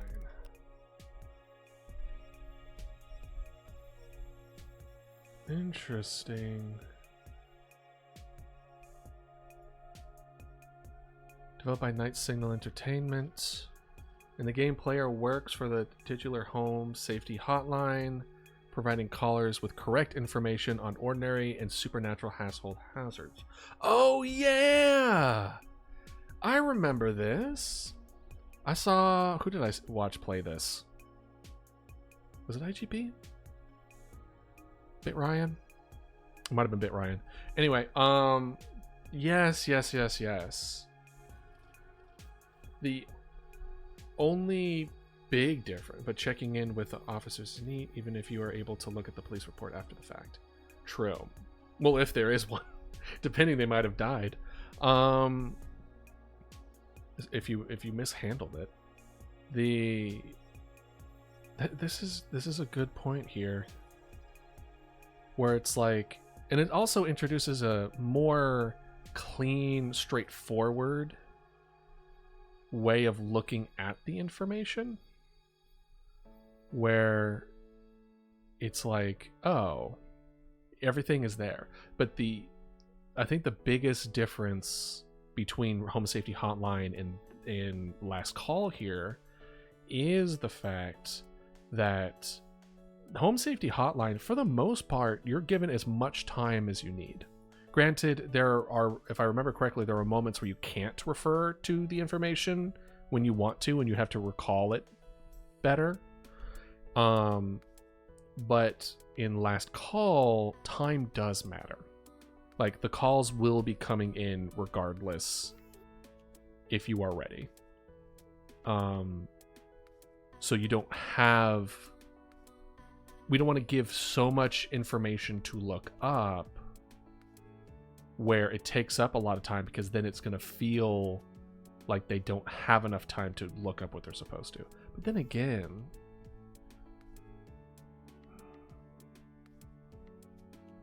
that's not necessarily bad. It would be very similar in the aspect of, oh, you have a lot of time in the beginning to kind of memorize what you need to memorize, and then as things get more and more chaotic, you have to refer more and more to your own memory to then recall.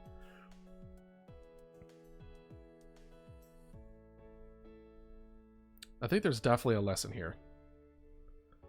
It's on a timer is such a fun feature and keeps it more random based on what they pick.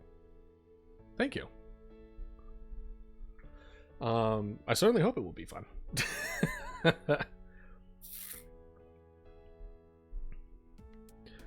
All right. So, but I'm going to look more into home safety valve online, because there's definitely something about, I completely forgot that this game existed, and it's not the same kind of game, but it's close enough where there's definitely something I could go about it. Anyway, for now, talking with the policeman, creating that kind of connection, and then kind of getting that last second clues while they're there. Where it's like, okay, you can maybe ask them to look at one thing before, if you ask them to do any more, it doesn't matter if you were correct or not, the person inside is already perished. So the idea here of having people pack up and drive away is interesting, because then it disrupts assumptions of people can't, the mimics can't be the first person who calls from a house.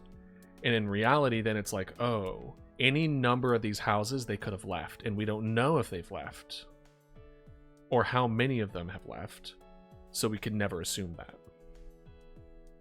We don't want people to get comfortable assuming that they are safe from a particular thing. There's like a rule set that creates a safety zone, right? There are some exceptions. If there is, like, if the person on the top left here gets infected, I go up here, I'm pretty sure the person over here is safe. Right. So I am liking, because the people left the house, I am liking that people leave the house. So we are going to add that. We're going to add that. Houses. Some have left. Yeah. Yeah, that's fine. So we have 10 to 15 houses. We have a hospital, a school, a grocery store, and a power plant. Power plant, I'm going to put a question mark. I'm going to put a question mark on power plant. I like hospital, I like school, I like grocery store.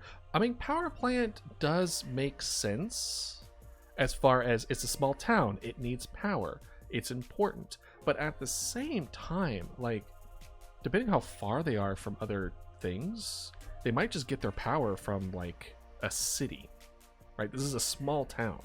I don't know if there would be a power plant from a small town. A small town.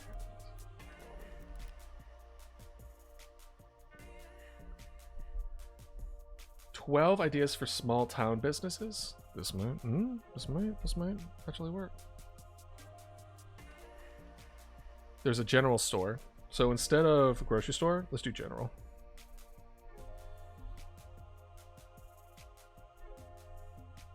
There is gas station.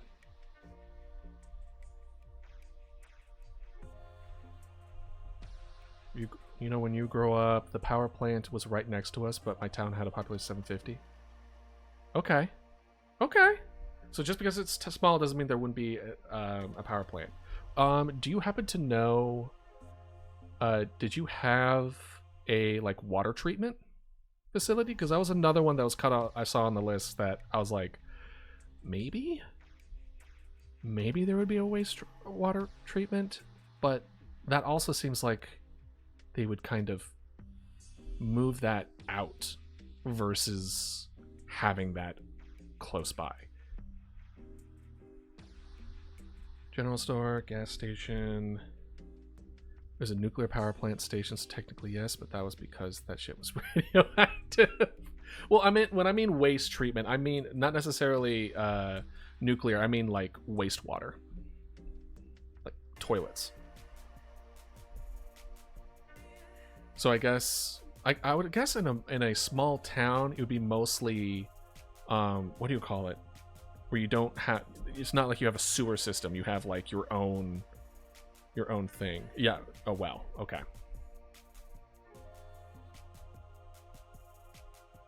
Okay. Gas station. Ooh, a diner. Diner would be good.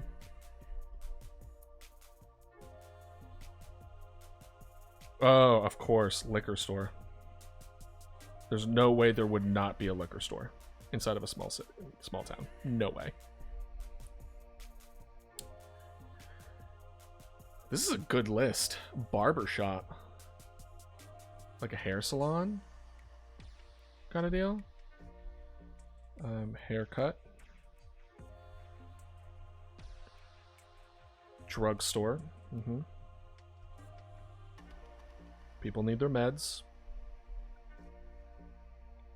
Fitness center, that's a stretch. Ice cream shop.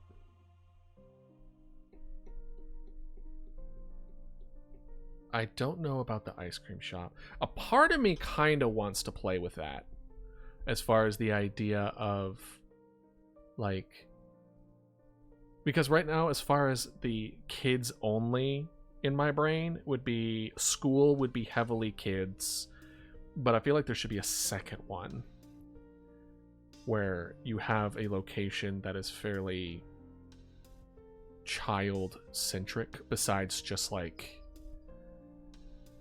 a park where there's like a jungle gym or something like that. So ice cream shop is a maybe. Ooh. Sorry, I have a, ever since I watched Legion, I don't know if you ever watched that horror movie.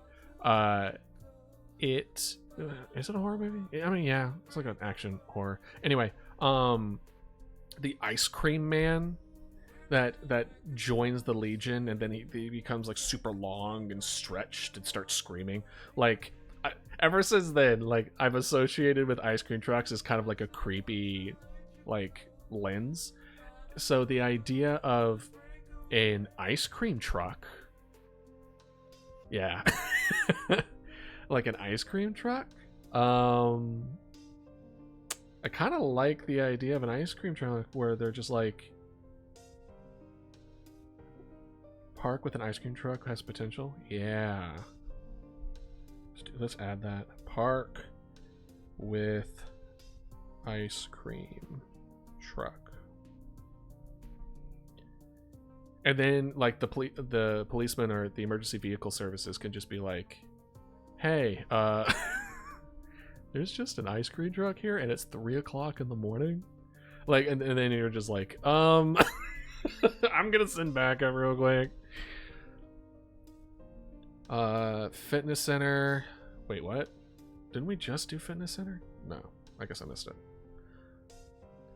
Laundromat. But that could be interesting. We could play with laundromat. They've made quite a few laundromat horror games recently. That one's pretty good. Hardware store. Okay. See, hardware store has potential for bounce back. I mean, we talk about ebb and flow. We don't want a straight down line when it comes to this kind of stuff. And you have the chance to play some really creepy ice cream music. Yeah, you know exactly what I'm talking about. Like, have you heard from the cop calling in? Hell yeah, you know exactly what's up. There's some huge potential with that. I'm gonna love playing with that environmental background on the phone calls. So far, it's just pretty much dogs freaking out. Oh, speaking of dogs freaking out, vet. We want vet. Because I like the idea of the vet calling And because for the most part, an animal freaking out in the background is a sign that something is going wrong, and you want to send like the necessary resources to prevent the mimic spreading there. But as far as the red herring conversation we were talking about, I like the idea of a vet where there's always animals freaking out in the background. So you can't use that as a hint anymore. You don't know if it's just a normal vet where the animals are barking and going crazy, or if it's a more bark going crazy. But what was I saying? It was because we want a huge focus on dread, and we want a focus on insidious, like that feeling of a growing threat as it goes towards it. But we want an ebb and flow nonetheless in that direction. We want ups and downs. We want pushbacks. We want wins. We want moments of hope. We want things where you can feel a little bit less stressed, only to have it come back twofold, right? So the idea of a hardware store is interesting, because when I think of hardware store, I think of empowerment. I think people picking up power tools and picking up like ways to defend themselves, they get like boards, they get ways to help prevent these things from getting into their houses. If there is a hardware store in the area, especially with a small town mentality of like, I'm going to defend my house, the first thing, I mean, at least that's what I would do. If I was in a situation where people are getting taken out and it could be like any second they could come barging through my door, I'm going to a hardware store and I'm going to start barricading myself, either in the hardware store or taking the necessary tools from that back to my place, and I am going to border that up and defend myself. So especially, I mean, we didn't actually, hold up, we haven't explored what happens once you defend a house. Because the overall flow is you recognize the signs that a mimic is going to take over a house. You send an additional police car to that location on top of whatever it is that needs to be dealt with. That is enough to prevent the mimic from taking over. The mimic then escapes into a random direction, but that house is not taken over. But we never explored how that person would then react to having defended their home against something that tried to like kill them and or replace them and then harm other people. Because most people, when you're saying, hey, mimics are taking over the town, we need to defend ourselves, they're going to be like, hey, we saw you at the liquor store today. You need to lay off. Like, no one's going to believe that shit. So, but having them be like, okay, I now know what's going on. I need to find a way to prevent this from happening again, because they got away. We don't know what, if they're going to come back or when they're going to come back. So we need to be able to defend ourselves. So I like the idea. Hardware store is where people go to defend, to upgrade defenses.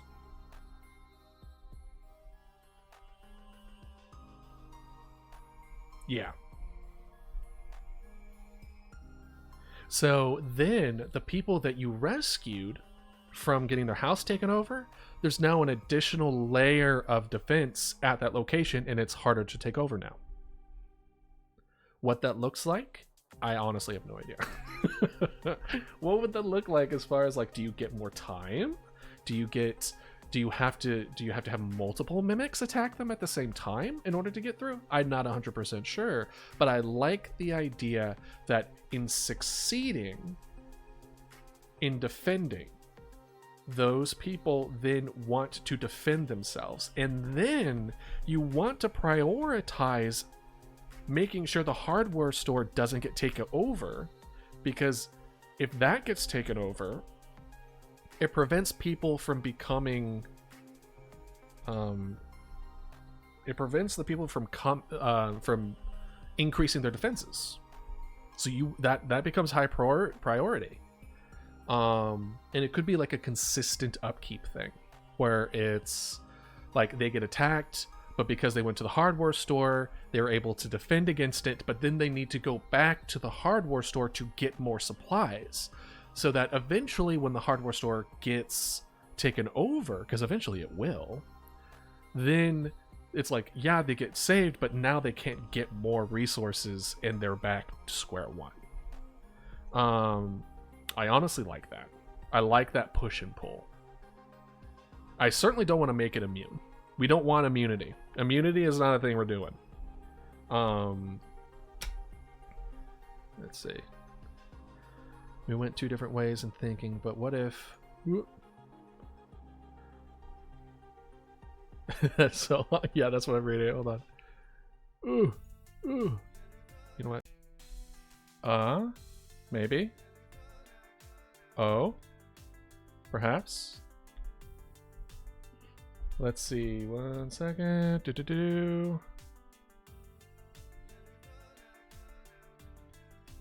Hello? Okay. All right. Can you hear me? Can you understand me? All right. Can you hear me? Okay. Excellent. All right. Cool. I literally was like, okay. We're back. We're good to go. All right. We went two different ways of thinking, but what more people are effective means that having a higher standing with convincing the people that haven't been hit yet. Like if you have a normal call, you could try and warn them, and then depending on if the people around them have been attacked or not means more or less a chance that them believing you, since that is their neighbor and they know them. That's true. A little bit of social psychology there would be interesting. That would be interesting indeed. Let's see. Now the question... So I guess that could also then lead back to the hardware store then, where it's like, okay. Because once you convince them that there are mimics happening, what's the next step? Like, okay, they're going to be trying to break into my house and mimic who I am. Also, you have to be like, okay, also don't trust any of your neighbors because they could be mimics, right? Like, don't open your door to anybody. Don't open, like, I guess it would be like less likely to then spread, because a lot of the 911 calls are going to be like, there's someone breaking into my home, versus the call. Well, see, now I have to think about it, because for the most part I've been having these mimics not necessarily leave the house that they take over, because they want to bring emergency services to their location, and then if that doesn't work, they'll move on. But I guess because in my mind, the spread is more of a, they're breaking into the house and then forcibly taking over that home by killing the inhabitant and then mimicking their behaviors and or voice. But if they pretend to be their neighbor that they know, and then the neighbor just opens the door for them, there would be no 911 call. Now, would there? They would just be susceptible. So that's interesting. Okay. You might be cooking, cutie. Because we're kind of going back to the assumption that the first call is never a mimic, right? And because of that assumption, people will then make bad decisions, etc. But if you warn them and you convince them, then you would remove that possibility of them just naturally getting in and the person not calling 911. So then you would get a heads up where you normally wouldn't get a heads up. And I think that's interesting. So let's see here. Potential.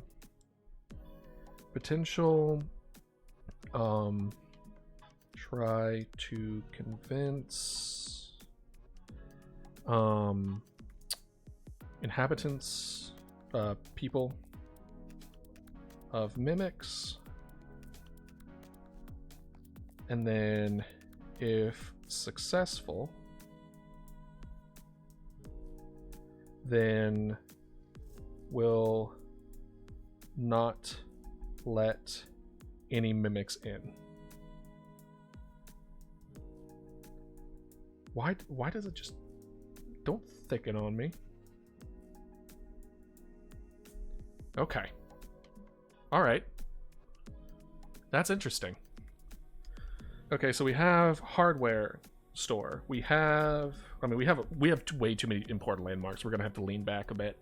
But I am liking the idea of there is a natural inclination of letting people into your home, especially in a small town where it's like, oh, that's just Jerry. And it was like, even if Jerry didn't sound like Jerry, it would be like, oh, I just have a sore throat. And you're like, Jerry, I got some honey for you. And then he'll open the door and then die immediately. And then it's just like it's starting to spread and you don't know how to prevent the spread. And then now we give the player agency to help prevent the spread by trying to tell people about the mimics. So how do they tell people about the mimics? Because you're not going to go down the phone list and you're not going to say it to 911, like someone calling in saying someone's breaking in. You're not going to be like, hey, did you know that? You're not going to take out your pamphlet for mimic information and then start preaching about mimics in that situation. How would you tell people about the mimic issue? Emergency broadcast system. I love how eerie the emergency broadcast sound is. I love it. It's amazing. Pretty much every instance that I've seen it, both in comedy and in horror. There could still be a call, like they open the door, invite them in, but after pleasantries, they get attacked, so they hide and call. It could be after the call where you can't save the caller because they're already in the house. The police would make the announcement not to open the door.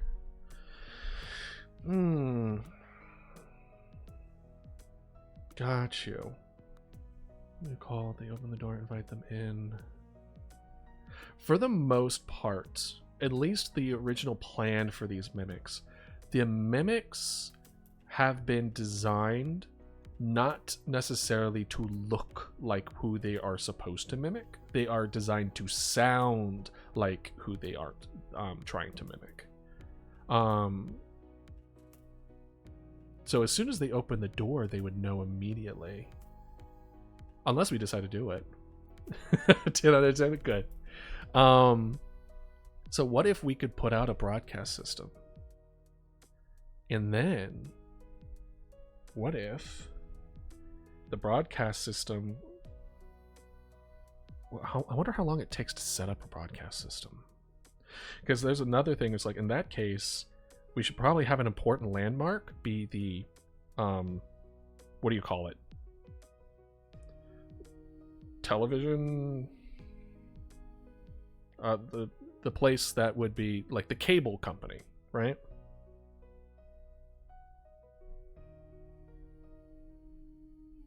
Or if they take that out, it could be the spouse in the next room who heard the murder. Ooh. True. That is true. It could be the spouse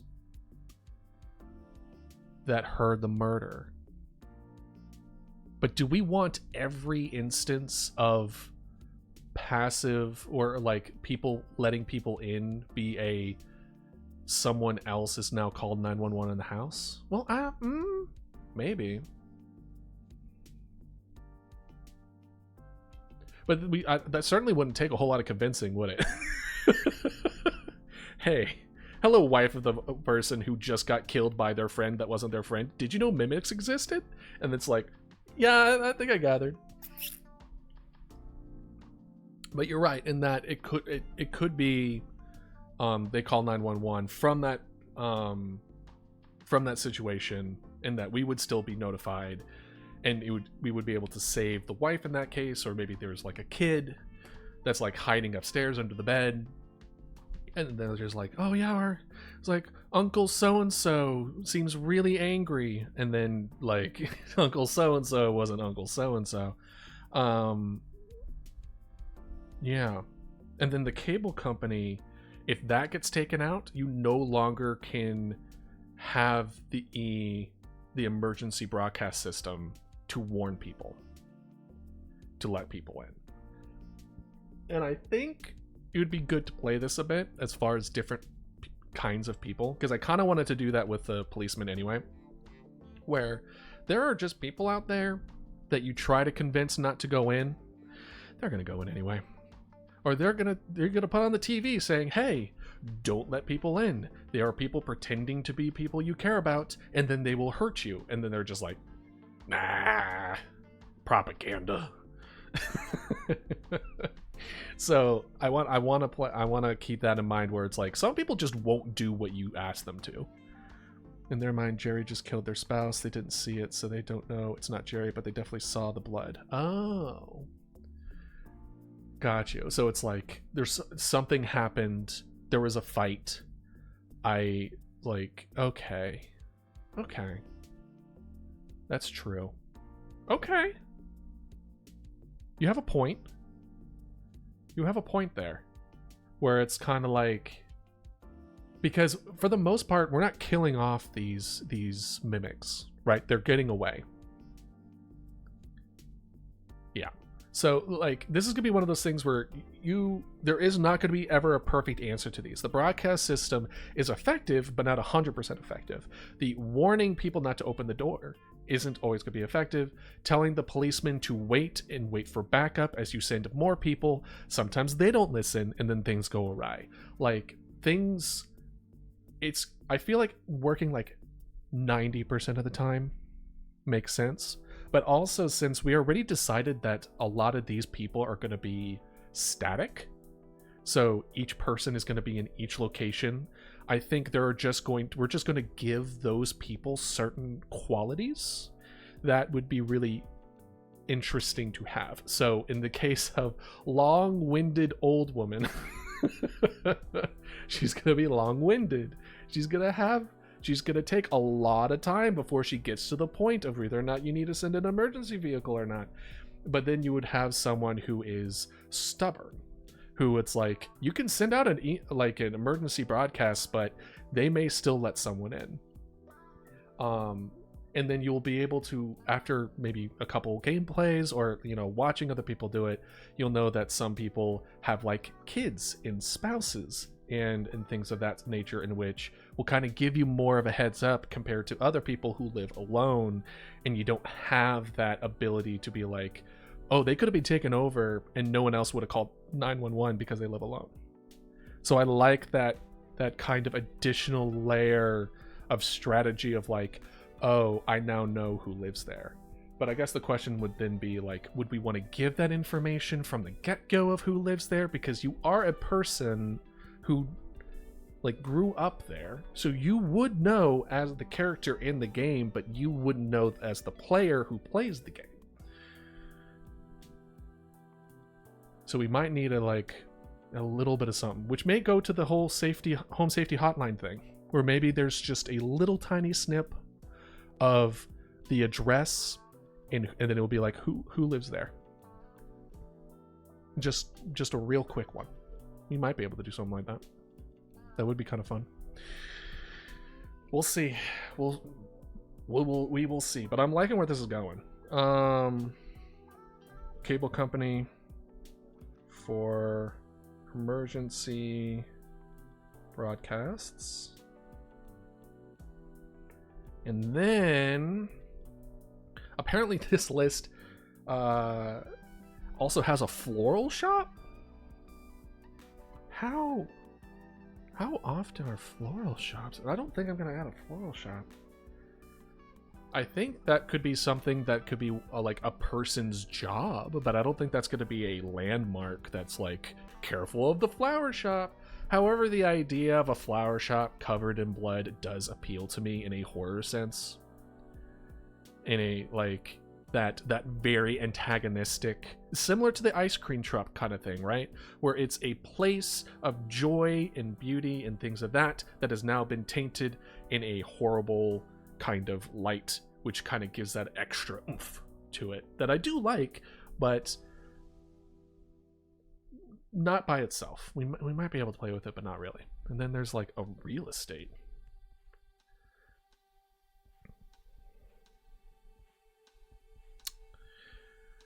The little throwaway comments that other characters make could be used like that, like long-witted grandma lets you know that Cindy's new boo moved in, so the paperwork only says interesting. So the ramblings have a purpose. We can also have like Chatty Cathy, who likes to Chatty and Cathy. Maybe. Okay. Potential longer winded. Ooh, let's do this. Red herring calls, which we already wanted to do. We actually wanted like red herring calls in the game where it's just like, hey, 911, can I get a pizza? Like, just, you know, whatever. Yes, or like the officer says something about how it smells like eggs. Later, then you learn the mimics smell like sulfur, something like that. Yeah, like we have red herring calls where it's just like, it's absolute BS. No way is this thing real. Like, moving on, someone butt dial 911, whatever. And so the red herring calls provide additional context. So you should still pay attention to the red herring calls, because the red herring calls can give you clues on how to handle other things that you wouldn't normally be able to do. And I like that, because it means you have to pay attention to it. And since this is a very audio-focused game, that's one of the reasons why I was more hesitant on the whole home safety hotline thing, because this was a lot less visual and a lot more audio. I like it. Let's see. I don't think I'll do real estate. The only thing I was potentially thinking about real estate is like, you could potentially use a person who is real estate to then know who lives where. Like, you can use them as kind of like a reference, but I am not in love with that idea. Let's see, what other essential buildings for every small town? Yeah, that is true. It eats time that you don't have.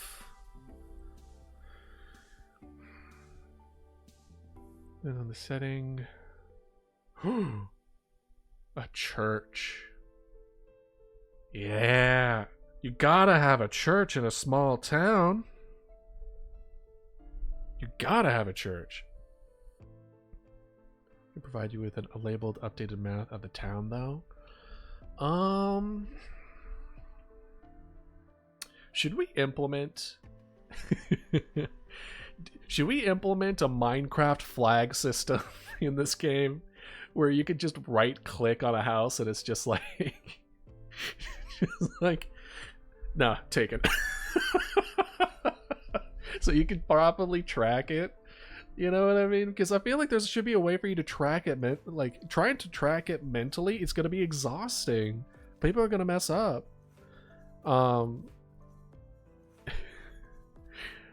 But I have to make it make sense in my brain as far as why that would be a thing inside a, like, 911 operator computer.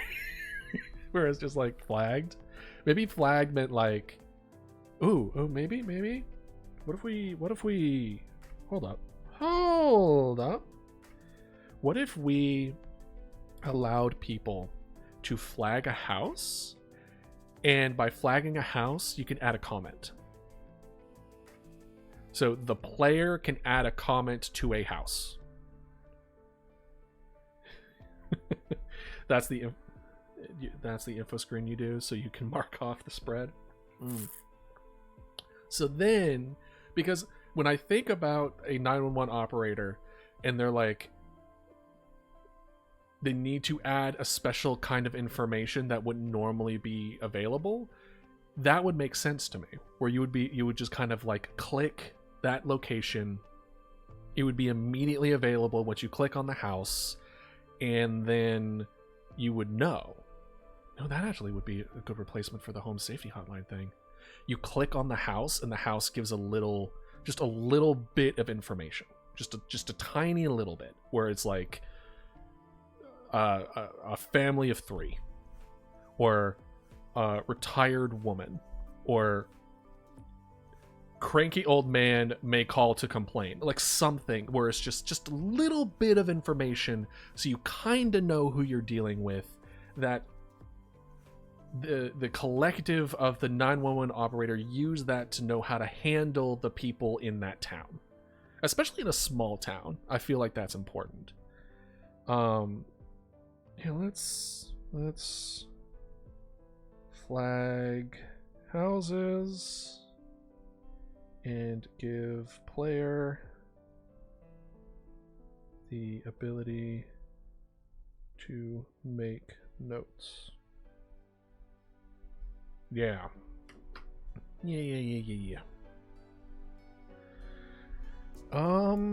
see here. Yeah, definite church. Listen, you gotta love the horror theme of a church turned wrong. Gotta love it. Like, that's a tiny snippet of info, but it's only accessible by call center. It could become really niche information that only makes sense to those who work there. Exactly.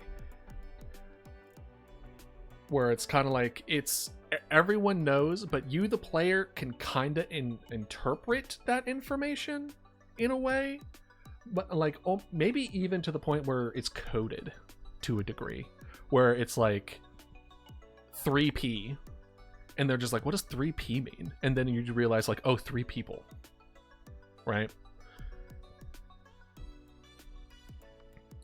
The way that I was going about it was a person returning after being in an accident, but it's been a long time, so they kind of have like a little bit of a retraining and then they hop right in. I did that mostly because I found it difficult to have the person like go without being monitored. Yeah. So in that way, and then plus that's how technically the main character is the person that brought the mimics to the town, without her knowledge, of course. But the accident, which is not being described, it's not going to be told to any further extent besides she got into an accident. People can interpret it however the way they want to as far as what kind of accident it was. But like in my brain, the beginning of the game is the main character being pushed by a wheelchair by one of their friends, and they're being pushed into the building. They say hi to their coworkers. They get pushed in front of a computer, and that's why they can't. The main character can't just leave. And then the person, your friend, or the main character's friend goes back home, and that person who goes back home is the first victim. And then it spreads from there. And then as we kind of decided earlier today, we want a spread of like the main characters kind of like on the bottom right of the map, and then on the top left is the start of the spread, and it's going to come from the top left and then work its way down towards where we are. But I am loving where this is going. Let's see here. So we got churches. I mean, granted, we don't need any more landmarks, but just in case there's some also good ones. Definitely not a blacksmith. I don't know how many blacksmiths are in small towns. I think this is a D&D map kind of thing. However, butcher / hunter. There usually isn't like a person who is a hunter, right? It's usually people go out and hunt their own food. So it's like everyone kind of dips into that. But I don't think there was like a single person who would. I don't think.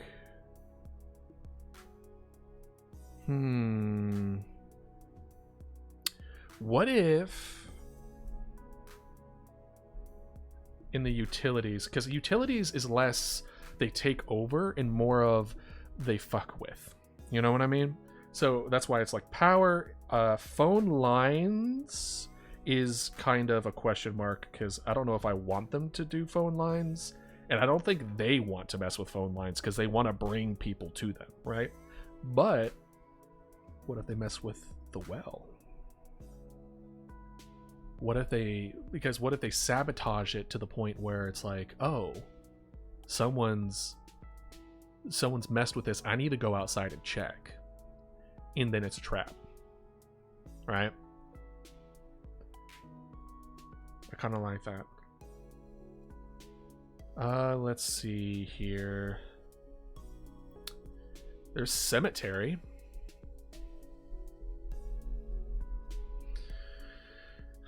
I feel like the cemetery would be at the church. Not gonna lie. So I'm gonna do church / cemetery. Because you see that a lot. Usually, like, the place of worship is the place of you know, grieving the dead. Let's see here. Let's get out of D&D. Let's see what other. Just a public place. Simple plaza can allow people to just sit and people watch, read, and sit down.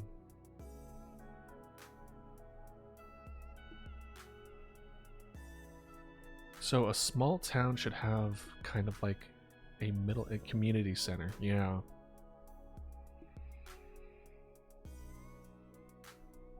I like community center.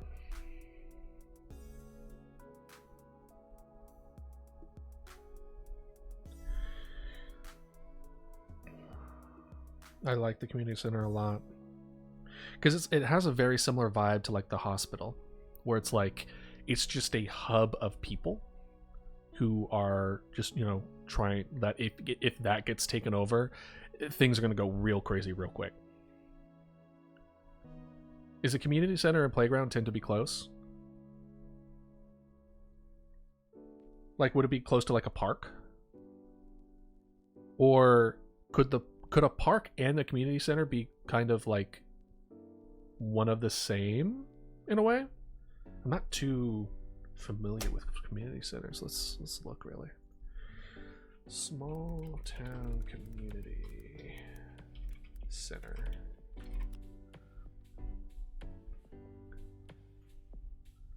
Let's see.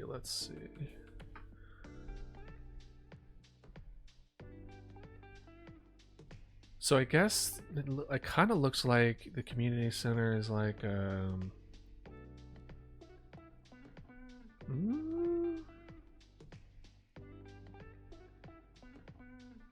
kind of looks like if like a community center would be in the center of a park in a way. If they have room, they'll do like a playground, maybe an outdoor gazebo, something as well as an indoor option. Yeah, that's what I'm kind of seeing.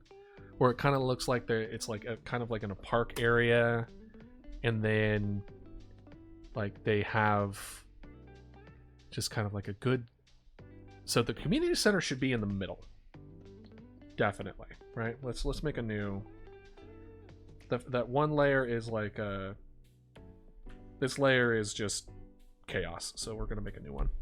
We're gonna have us right here. We're gonna have and this is the first one there, and then we'll have like a that seems a little big.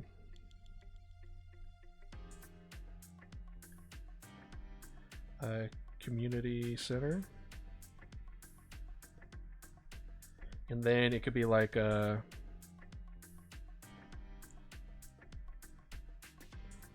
this is the like park like surrounding it, and then it's just kind of like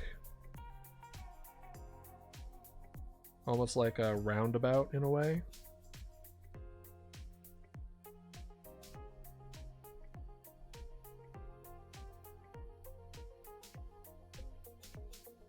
And then this is like maybe like 4 different things where it's like playground,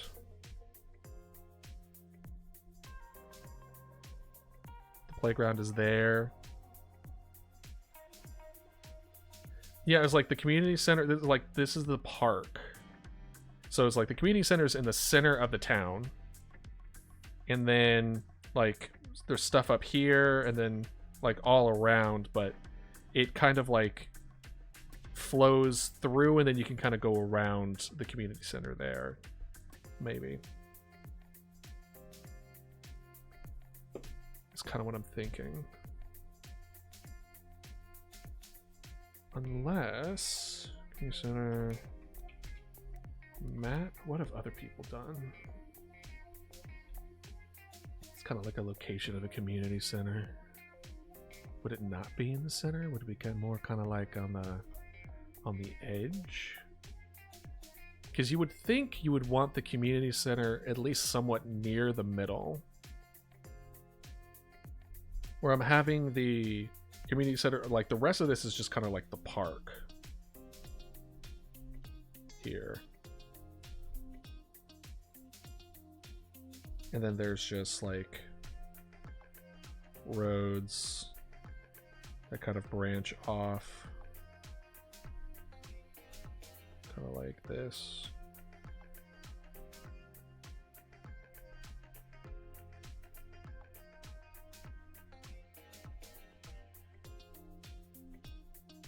Kind of like that.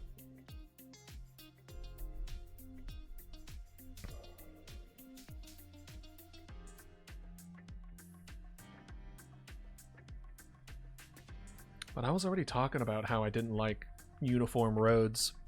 It gives more of a vibe of a city, not a town. Let's see. What else would be good?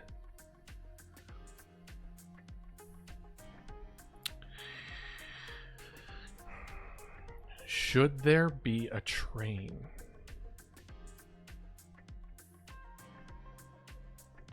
I kind of leaning no. I think if there's anything, at least in my experience when it comes to like small towns, all the small towns that I've seen have like old railroads. Yeah, where it's like old rail that used to work, but it doesn't work anymore.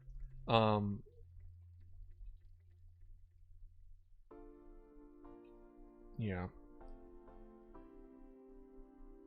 Let's see. So the community center, I like the community center being in the middle. I was also thinking of the hospital being in the middle.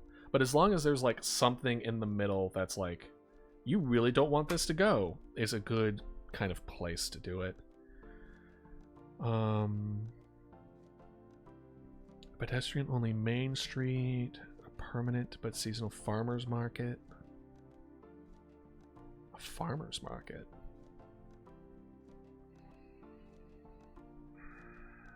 if it was happening during the day, I would be a lot more inclined for a farmer's market. But at night, no one's gonna be out in the farmer's market. Not really.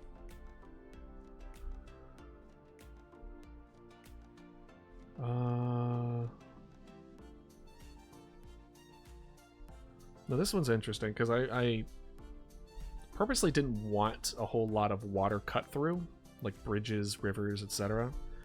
But they are saying that small waterways, streams, and falls cutting through the city lined with walking paths to give people a strong reason to walk from across the water rather than motorized transport. Is this like... This sounds like... Very... Okay. What I was looking at was very much just like, in a perfect world, what would it be? I was like, this does not sound... Things to include in a small town. Okay, we got a liquor store. We got that. Let's see. Nope, wrong one. If it's a gated farmer's market, someone could report seeing someone in there that could lead to repetition. But that could lead to repetition. Gotcha. I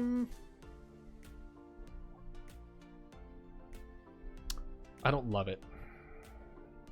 I'm gonna have it on my radar, but I'm not in love with it. Liquor store, bar. A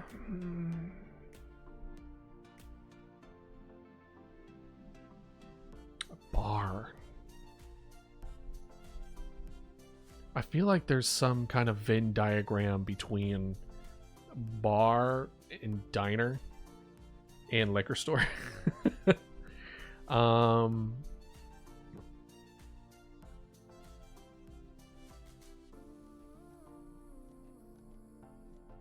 I don't know. I don't know how I feel about it. Yeah. I like this. Liquor store, bar, Dollar General, Domino's. Really? A pizza place might not be a bad idea. Or just some kind of like fast food. Chinese food, thrift store, a Gabe? Gas station.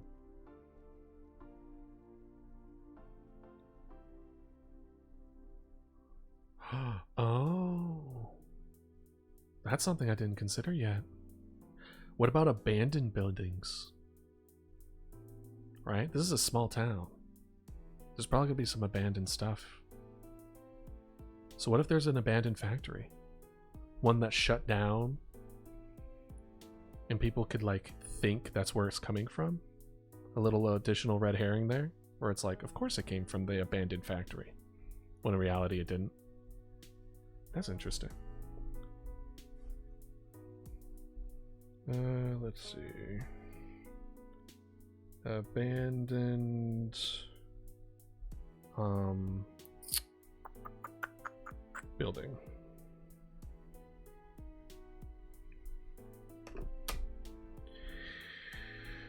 Let's see. Operating alive, they need to be alive. Abandoned buildings I do like. What else would be good? For scared kids to call once they're trespassing but saw something.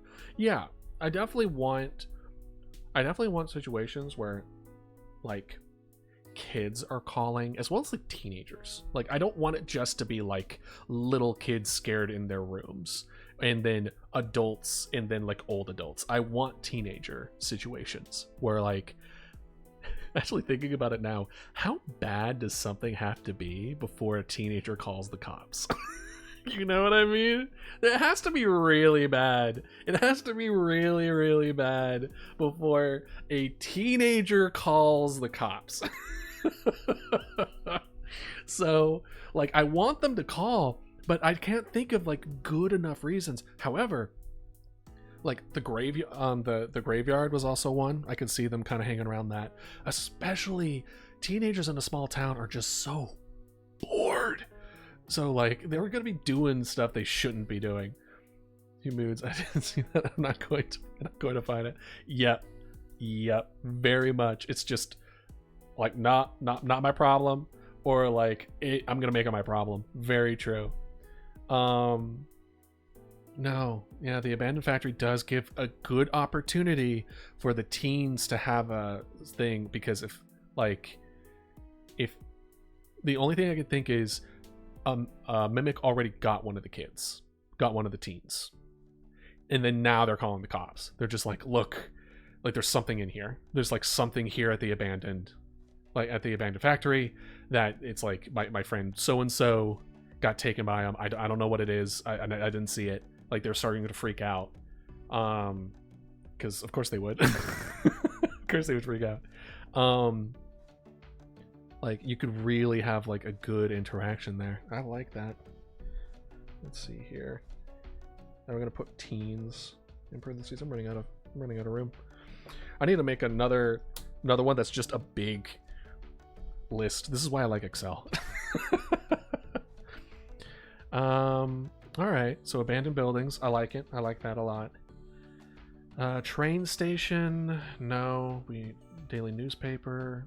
Newspaper, maybe. It's going to kill us. We promise you would get hurt, right?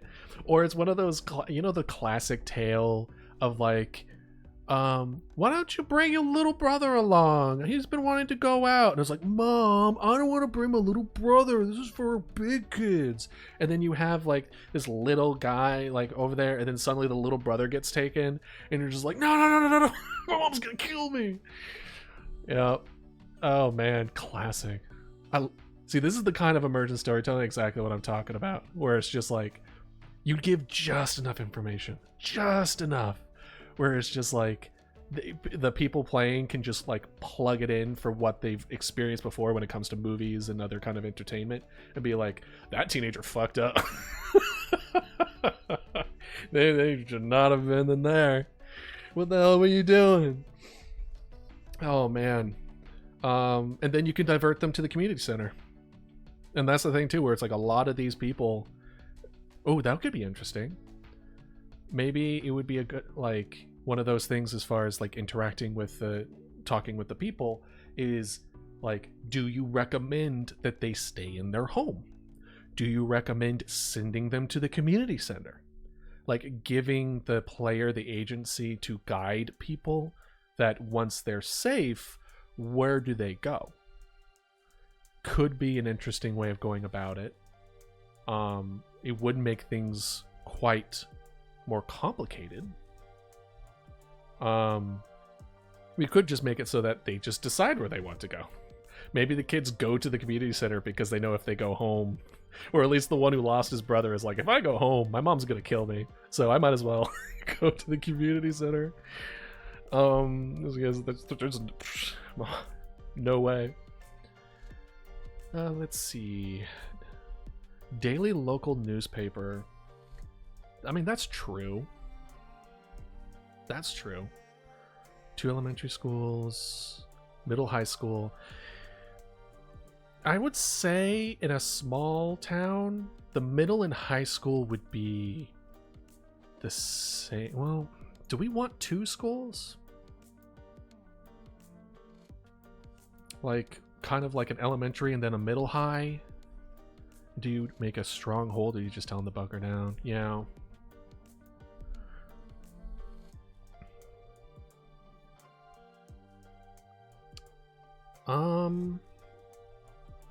Honestly, even though it's less believable, I think I just want to go with 1 school. I think especially with the amount of landmarks that we want to put in here, I think just... I'm saying that it's a small town and there's 1 school, I think it's fine. My school was just 2 towns over, I may be projecting. I mean, listen, you having real life experience is very much helping me in this matter, so that's good. That's good to know. I was planning it on being an elementary school anyway. I literally forgot about high school. I literally forgot, I'm like, this should probably also be a high school here. But I was thinking like younger kids in the school. I wasn't thinking teenagers. So yeah, I'm fine with just 1 school, just for the sake of size and complexity. And I think it's enough. There's enough dispersion of belief that I'm already probably trying too hard to make it realistic, but that's one of the ones that I can kind of let go without a whole lot of fight. Gas stations, car workshop, furniture store. mechanical workshops, automotive supplier, car shop, tire shop, hardware shop, pump filter. Maybe like a car? Maybe like a car shop? That feels... That feels like it's needed, but at the same time, it's like, what does that provide that the rest here do not? So I kind of want to do...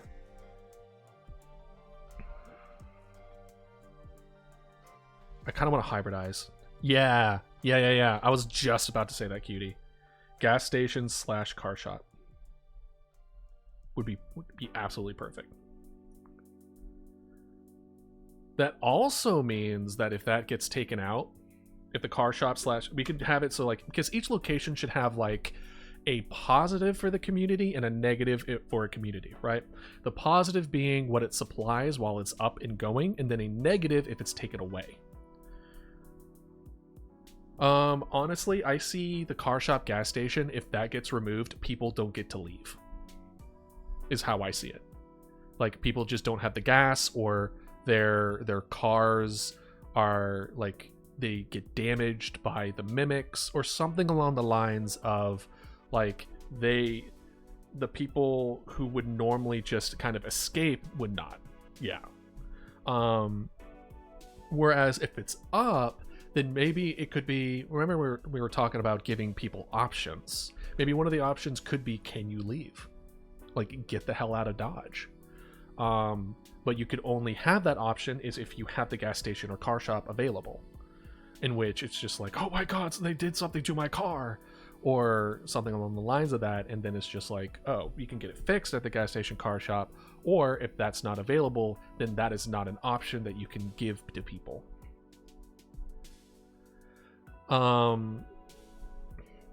Yeah. Think about that and start damaging cars. I think as far as the way that the mimics go, so the way that they have been designed as far as the overall process that they go through is the mimics first observe their prey, see what they do, how they do it, how they speak, in what way they speak, until they feel that they have a good grasp in order to mimic that process and their process. And then once they feel confident in it, they will go and ambush them, killing them, and then will then use what they've learned to then call for help and bring in other people that go to help them, kill them, eat them, until no one is available, or they feel is the last individual to have arrived at that location, and then they will stalk that last person who arrived and then start the process all over again. And essentially it's kind of playing on like a little bit of Skinwalker lore, a little bit of like they've always been here, but it was always like, the playing on the stories of not trusting people in the woods or not trusting what you hear. And I don't know if you've ever seen it, but have you ever seen the overlay map of missing children in caves in America and how they line up like really eerily perfectly? And like, obviously it's just kind of like it's kind of whatever, but at the same time you're like, what is in those caves? So it's kind of playing on that mindset of like, these things have always been there and preying on us, but the human population has now gotten big enough and our footprint is now like taking up more and more space, that now these things that have kind of played on our social dynamic is now kind of stepping up their game a bit. Where now they're like, okay, we've already done this in the past, but now we're really cranking up the dial. So these things, like, there's going to be more than one. As far as how many, I'm not going to say the number. Yeah. I'm the current plan for the end of the game is that the main character is going to be the last one to live again. And everyone gets taken out but them, and I'm having the main character, I think, be a she. because I keep saying it, so I'm thinking that's the direction I keep going. The main character will then have the knowledge of like wherever they get taken next, it's just going to happen again. And I like that like moment. And I haven't figured out what the last call is going to entail, because the game is called Last Call. So I want the last moment of the game is be in a silent room and knowing that everyone is gone and there's no one left, and then the phone rings one last time and then you pick it up. And I don't know what is going to be that conversation, but I want that conversation to really put the nail on the head of like, they are the last one and they're going to live and it's just going to happen again. And I want that build up to that crescendo moment. But yeah, no. Thank you. I also think it's pretty fun. I think we might be good as far as the only thing I could think of is like maybe a butcher / bakery kind of thing, or like some kind of like food, like fresh food, a fresh food store. Not like a general store. General store to me is like a grocery store, right? It's a Dollar General and a I don't know, name a grocery store. But it's just a hybrid. But for like fresh food, so like a butcher / baker, I feel would be good. But again, I don't think that would add anything besides just with a diner. I don't know. When I thought of diner, I was thinking of those like, you know, those like stereotypical 1980s diners where there's like, it's like the best burgers and shakes in town kind of vibe is what when I thought of diner, that's what I thought of. But there's no reason why it shouldn't, right? Because if you have a diner, access to food is super important. Yeah. As far as the time period for this, I was thinking, I wasn't going to completely specify as far as the year that this came out, but as far as the kind of computer you are using in the game, I was thinking blocky, thick 90s computer. I'm talking about like running Windows 97, like dial-up internet, but it's like a good amount of time after that. But it's just obviously that location has not upgraded their technology up to the current stuff, which in my experience is common. I don't know how much experience you have, but in my experience, I've worked with a lot of machines that are almost as old as I am, and that is saying something. And I'm just like, are you kidding me? So that's what I'm kind of playing on, where it's just like, yeah, it's an old blocky computer, but it's definitely later than that.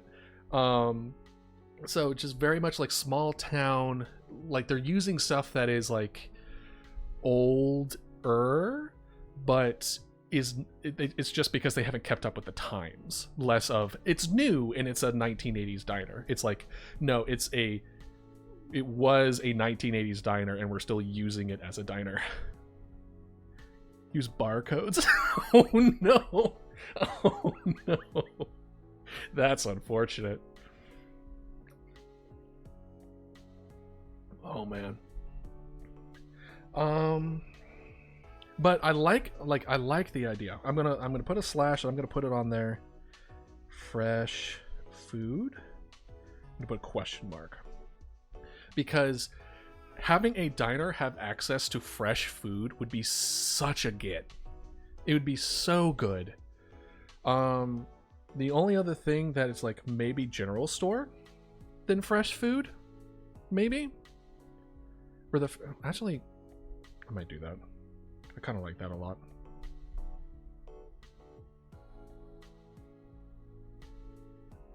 Fresh food.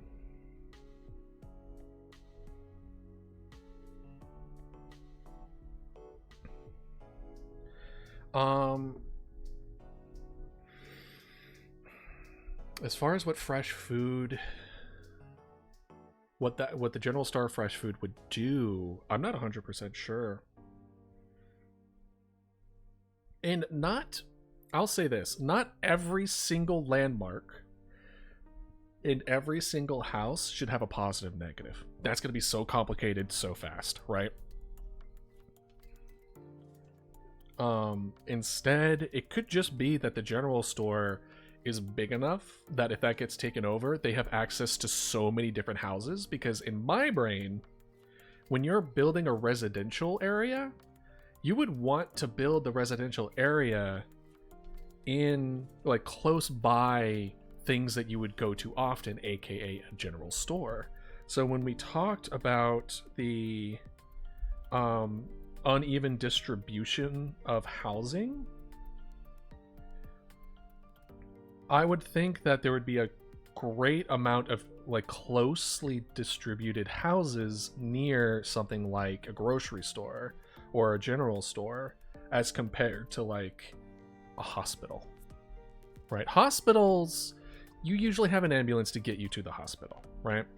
But like the general store and like a school, like living nearby a school, especially in like the elementary school years, like is huge as far as like housing locations. Oh, we got a firehouse. Don't you worry. Our emergency vehicles, one of them is a fire truck. All that's located in the same spot. Where us are is going to be, I should specify. So it's going to be police. It's going to be, well, ambulances wouldn't be nearby, no, would it? Ambulances would be by the hospital. No? It'd be weird that the ambulances would be near us.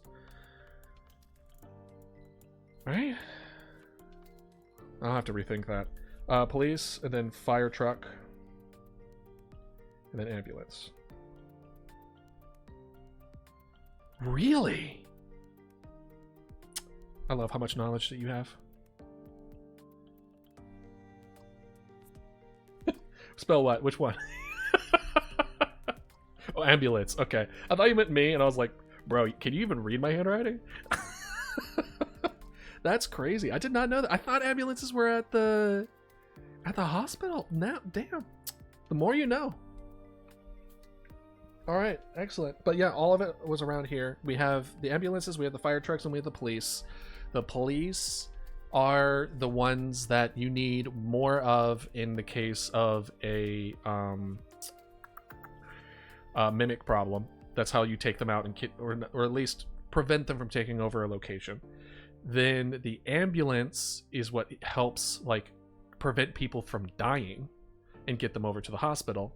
And I'm considering making it so that you could potentially bring a mimic to the hospital if you send it to the wrong location. And the fire truck is used as a way to deter fires, which in this case, if they end up sabotaging certain areas, I imagine fire is going to be one of those indications. But as well, fire trucks are used in order to get to locations that you wouldn't be able to get to. So if a person is trapped behind something, you call the fire truck to have the tools necessary to get access to in order to help them. Now, as far as gameplay goes, for the most part, the way that I'm going, at least how I have it designed at the moment, is that if you get it wrong and you send emergency vehicles to a location that was a mimicked location without the proper police, you lose all those resources. All those emergency vehicles, everyone that you send over there are now dead. The vehicles, I believe what I'm going to do is that like if you lose them, like the icon will gray out. I think that should be something that the game will help track for you, because I think that would be harder to like keep in your brain of like, okay, I lost 2 ambulances and stuff like that. Now, what additional uses for the fire trucks is, if you have a fire truck there and you are wrong, you only lose the fire truck. You don't lose any of the other resources. So you can see the fire truck is almost like an additional life in a way. And in my brain, it's because the firemen are the ones that go in first. They're the ones that kind of go in and like clear the way. So if it's a mimic situation, the firemen would immediately get attacked. Everyone else would see that and then leave. Yes, exactly. This is one of those games where there is as you move forward, you will start to lose resources due to mistakes because overall there are, I believe, 4 other coworkers that you have with you at the call center. As the game progresses, those people are going to leave one way or another. And I think I have it so that, let's see, I wrote it so like one person ends up getting a call from their child saying someone broke in, so they went home, thus pretty much being part is like, I can't risk it. One person pretty much said, fuck this, I'm getting out of here, and just leaves. One person just gets overwhelmed by the stress and then pretty much just like is just crying in the corner. And then you have one ride or die who was like there for you the whole time up until the very end. And what I want is the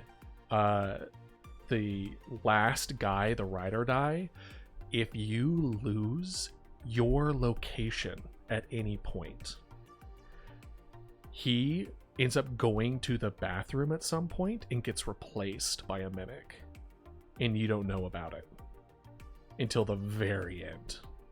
And I really like that idea.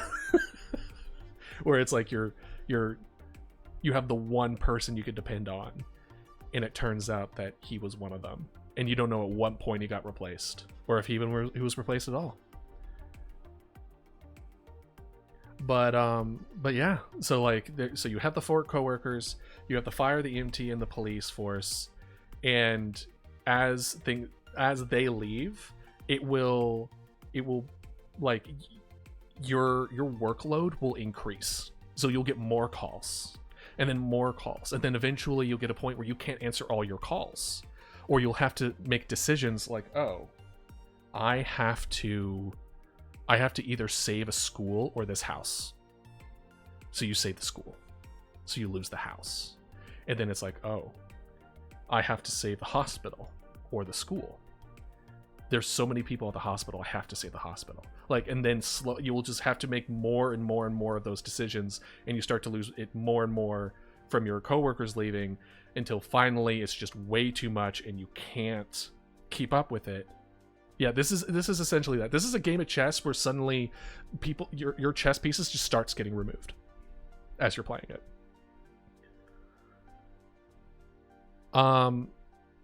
For the most part, you don't look around all that much in the game. I was planning on having like movement in the background and stuff like that, but they're always going to be out of focus. So I want it, like, you never see how he looks. You never see what he really looks like. So only what he sounds like. And it's a little bit, like, he might sound a little bit off, but maybe not. Maybe I'll make him perfect.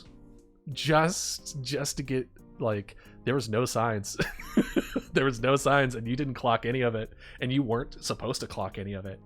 And then you know it's like, oh, they can get really good at this. It's like, how many of them were perfect and I sent the wrong people? And I like I like the depleting resources where you make mistakes. And it's like, in the very beginning, I want you to have so many resources you don't know what to do with it. Where it's like, why do I have like 6 cop cars? This is ridiculous. And then as time goes on, you're just like, I need more cop cars. Where are they? Because like, one of the things that I want to prevent is you don't know what if it's a mimic or not, so you just send more cop cars because F it, right?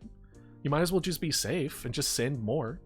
So I wanted to avoid that kind of like mindset of just like I'm just gonna do the just in case, and I have the resources to do the just in case, versus like in the beginning you would probably be able to do that, but as things progress you just won't have, you can't do that unless you start sacrificing people. But yeah, okay, I have no idea what I was talking about before. I went on a tirade. But yeah, in case it's not obvious, I'm very excited about this. Now, can I finish it? We will see. You fall in the trap of, what was that called? Nothing, and I reroute the second call, or should I disregard the second call? Yep. Then you could like out of well, I am glad you were looking forward to it. So we have quite a bit of landmarks here, because there's also a handful of other things that we need to keep in mind, right? Because for every location, we need a person. I mean, we're going to need to make a decision as far as how we're going to go about all the different voices. I talked about this previously as far as potentially utilizing AI in order to like go about it, but it would have to be such a fine line. It would be much easier if I could find a way to like just voice altering, but it's actually believable. Or or I go to like Fiverr and just get a whole bunch of people.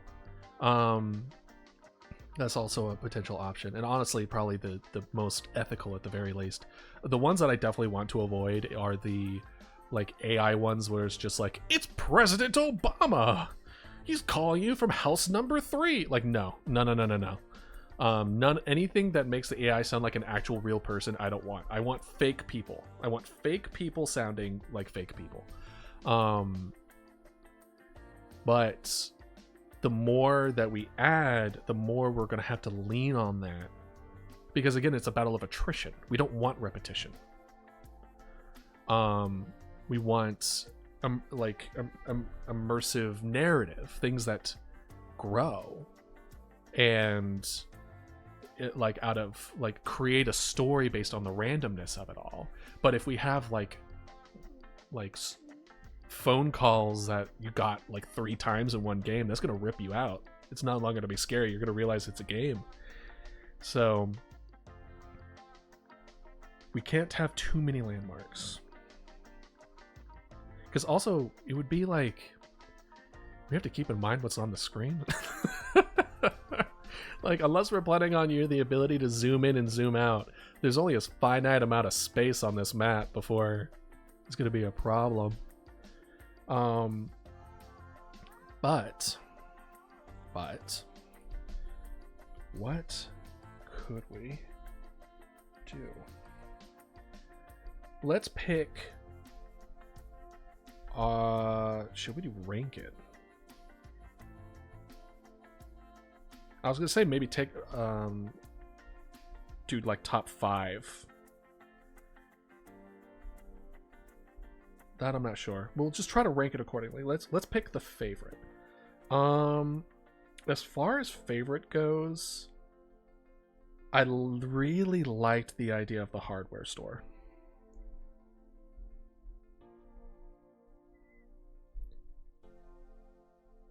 Yeah.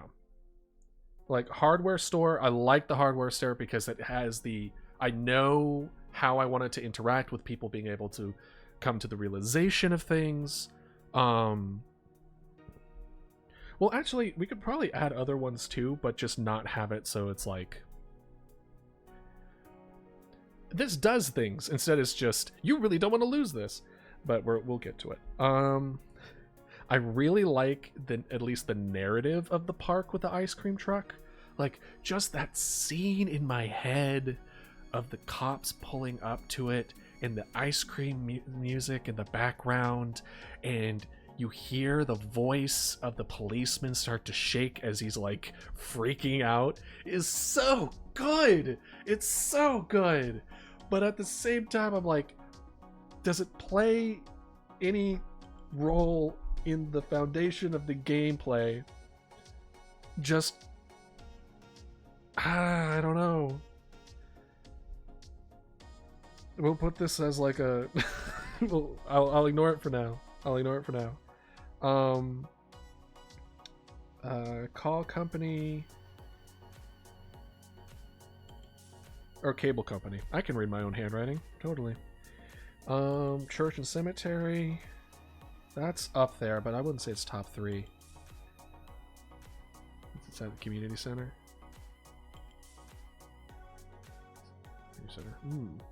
Okay. Yeah, definitely community center. Definitely community center. Hospital, yep. School, yep.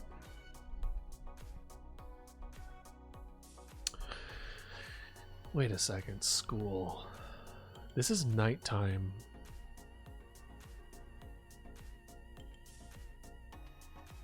School doesn't really matter all that much. No one's at school. Except maybe a janitor? Or like teachers working on nights or something? There shouldn't be anyone at the school. So why would the school matter? I definitely want there to be a school.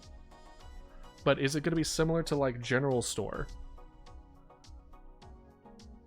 Where it's like, they exist, but mostly to do if you lose it, then...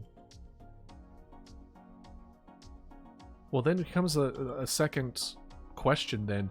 What does losing the school look like? An art show.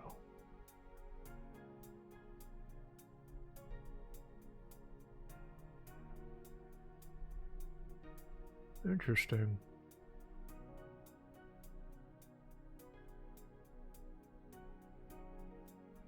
I still think the school should be included. I think we could play with it. I think we can make it work. I think we can, as you're saying, there could be an art show. We can have the janitor kind of like be freaking out in the janitor's closet. And or it could be a location like to send people.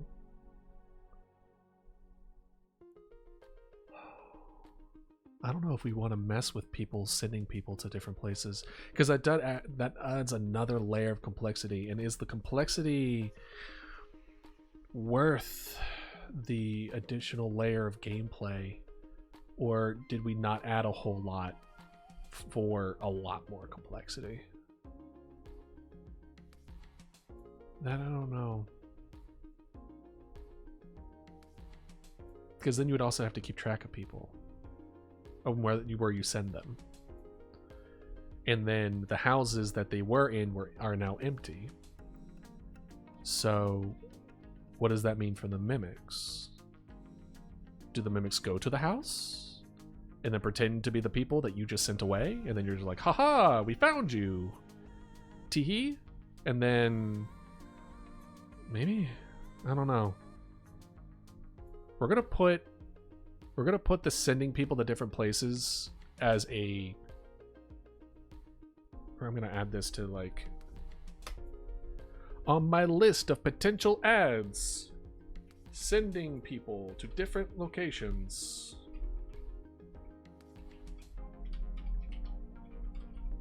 Because it's cool. I like it. Is it worth it? I don't know. We'll have to see. Gas station, definitely. Cable company.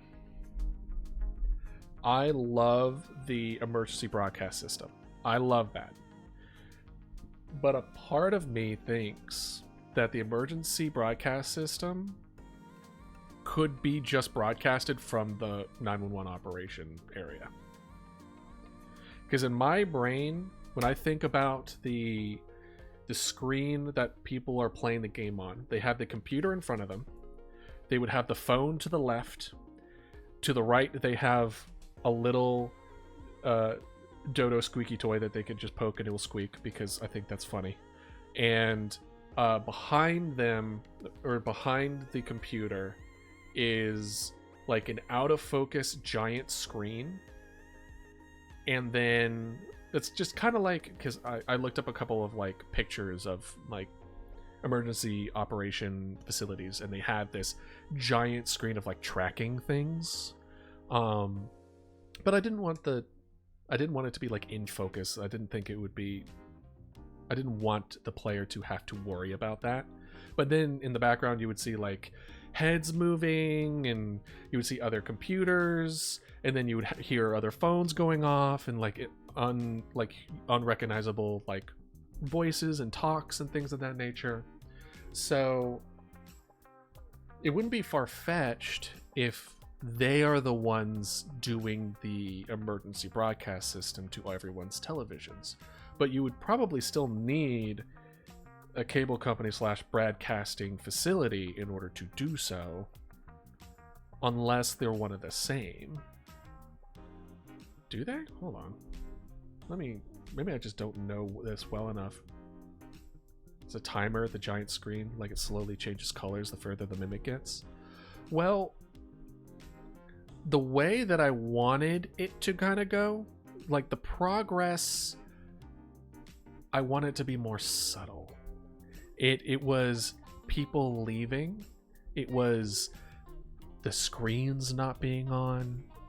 It was the phones not ringing as much. It was the music kind of getting a little more tense. Like I have you ever heard of the monkey video, the monkey suit video? They played it for like a couple of like psychology classes, at least while I was in college. And it was a video where they're like, okay, we're going to show you this video. We're going to ask you all a couple questions at the end of the video.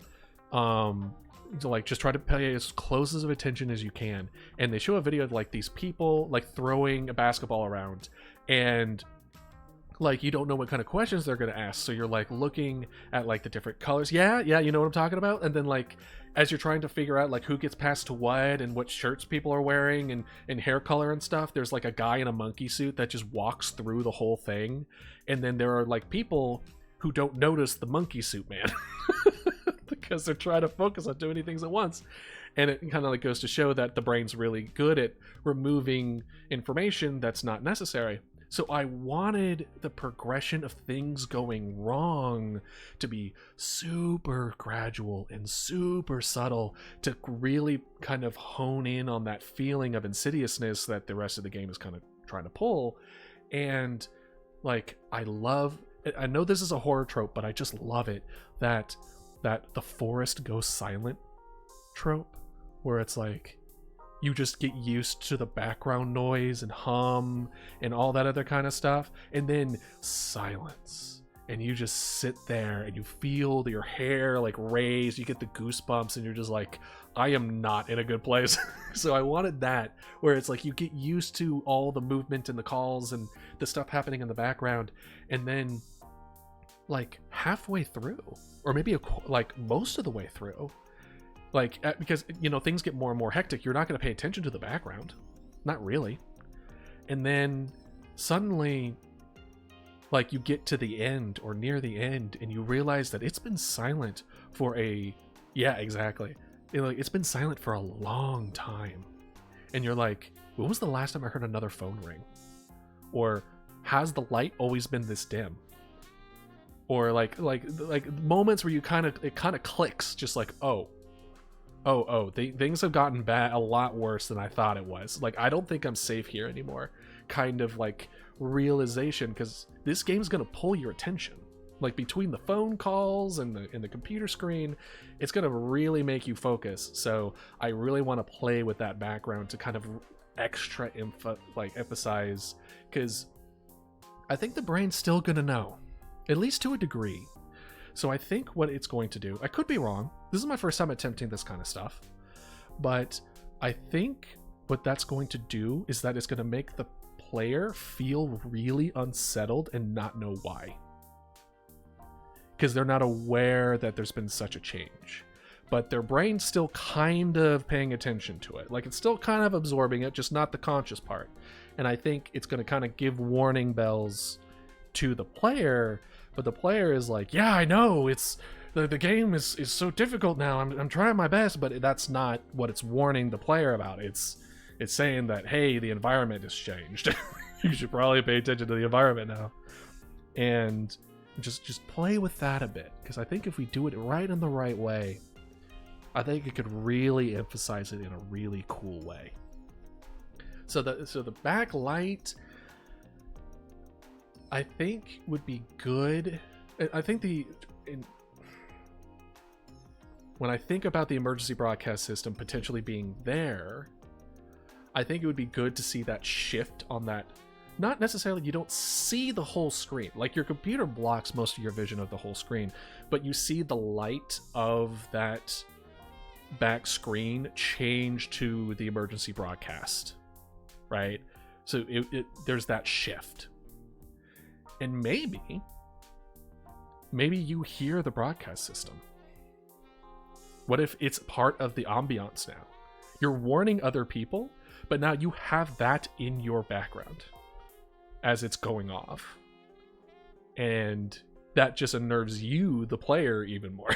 Because it's like, it's really eerie of just like, oh, plus, actually, I would have to find out how people have been making those like unique broadcast. You know how people make their own? I wonder if it's like a text to speech option or something like that. I think that would be kind of cool. Let's see. Who broadcasts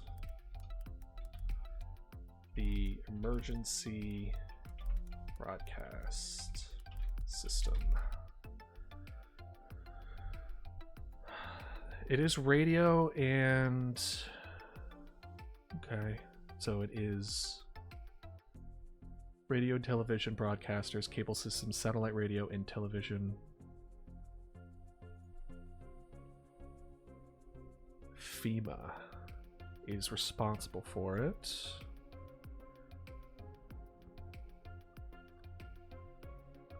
State and local authorities to report emergency information such as blah blah blah.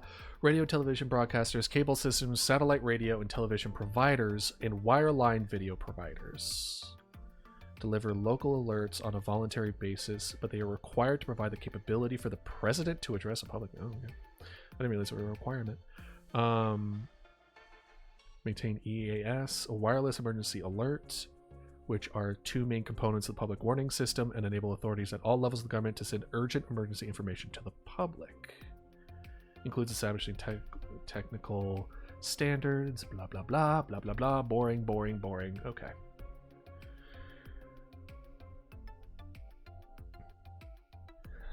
Can emergency operators make that? You can find the Theron mixer and make one with that. Or a water phone. What is a water phone? I know the theremin. Never heard of a water phone, though. I'm assuming it's not a phone underwater. Or a phone made of water.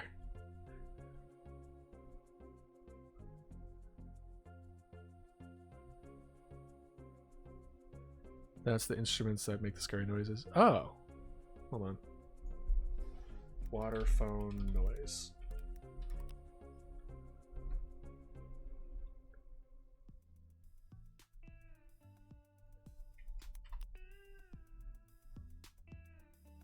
Oh. The fucking Hell's Kitchen thing is a water phone? That's hilarious. Wait, did you hear it? Hold on.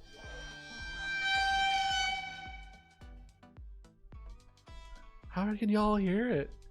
I'm looking at all my sources. What? Okay, whatever. Y'all heard it. Okay, so all right, that would...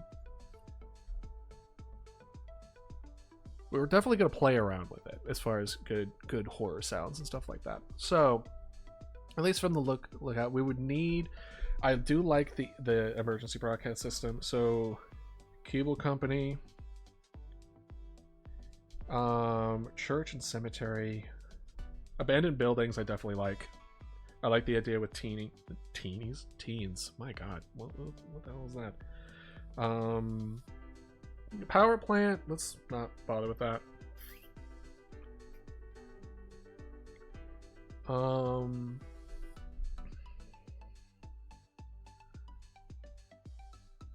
doing the park with the ice cream truck. That's too good. It's too good not to. I like the vet. I like the, well, I just like the vet. Diner. I like the diner.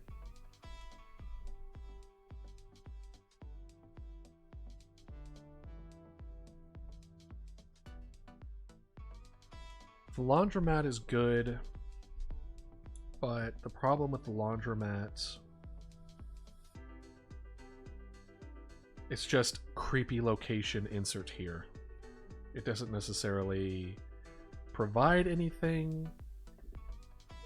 I would say the laundromat, this could be a 24/7 laundromat, so people can be there washing their clothes. I can see that.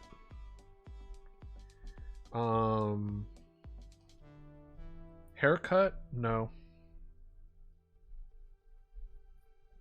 No. Haircut location? I mean, fine. There's probably one. There might be just a good hair salon that's like 20 minutes from the town or something like that. It's not crazy.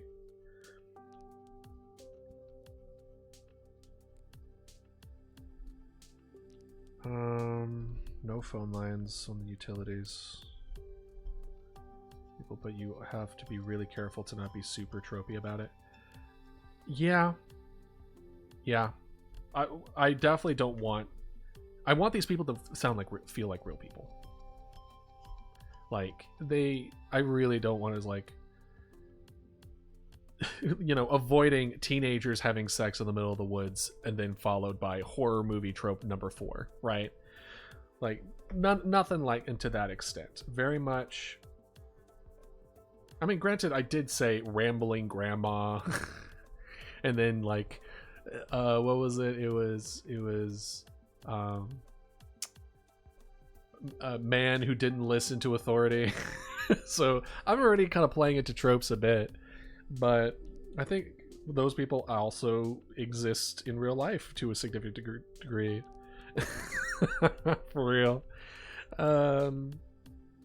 I think as long as, let's put it this way, as long as I don't make them too one-dimensional, I think that's the biggest problem. Is like, I think tropes are fine as long as that's not literally their entire thing.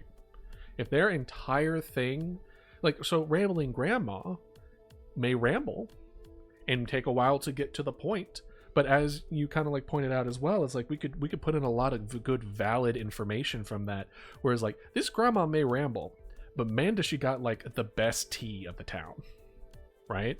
Now she's not just a rambling old person. It's a, oh, if I want something, if I want to know something, I know exactly who to go to.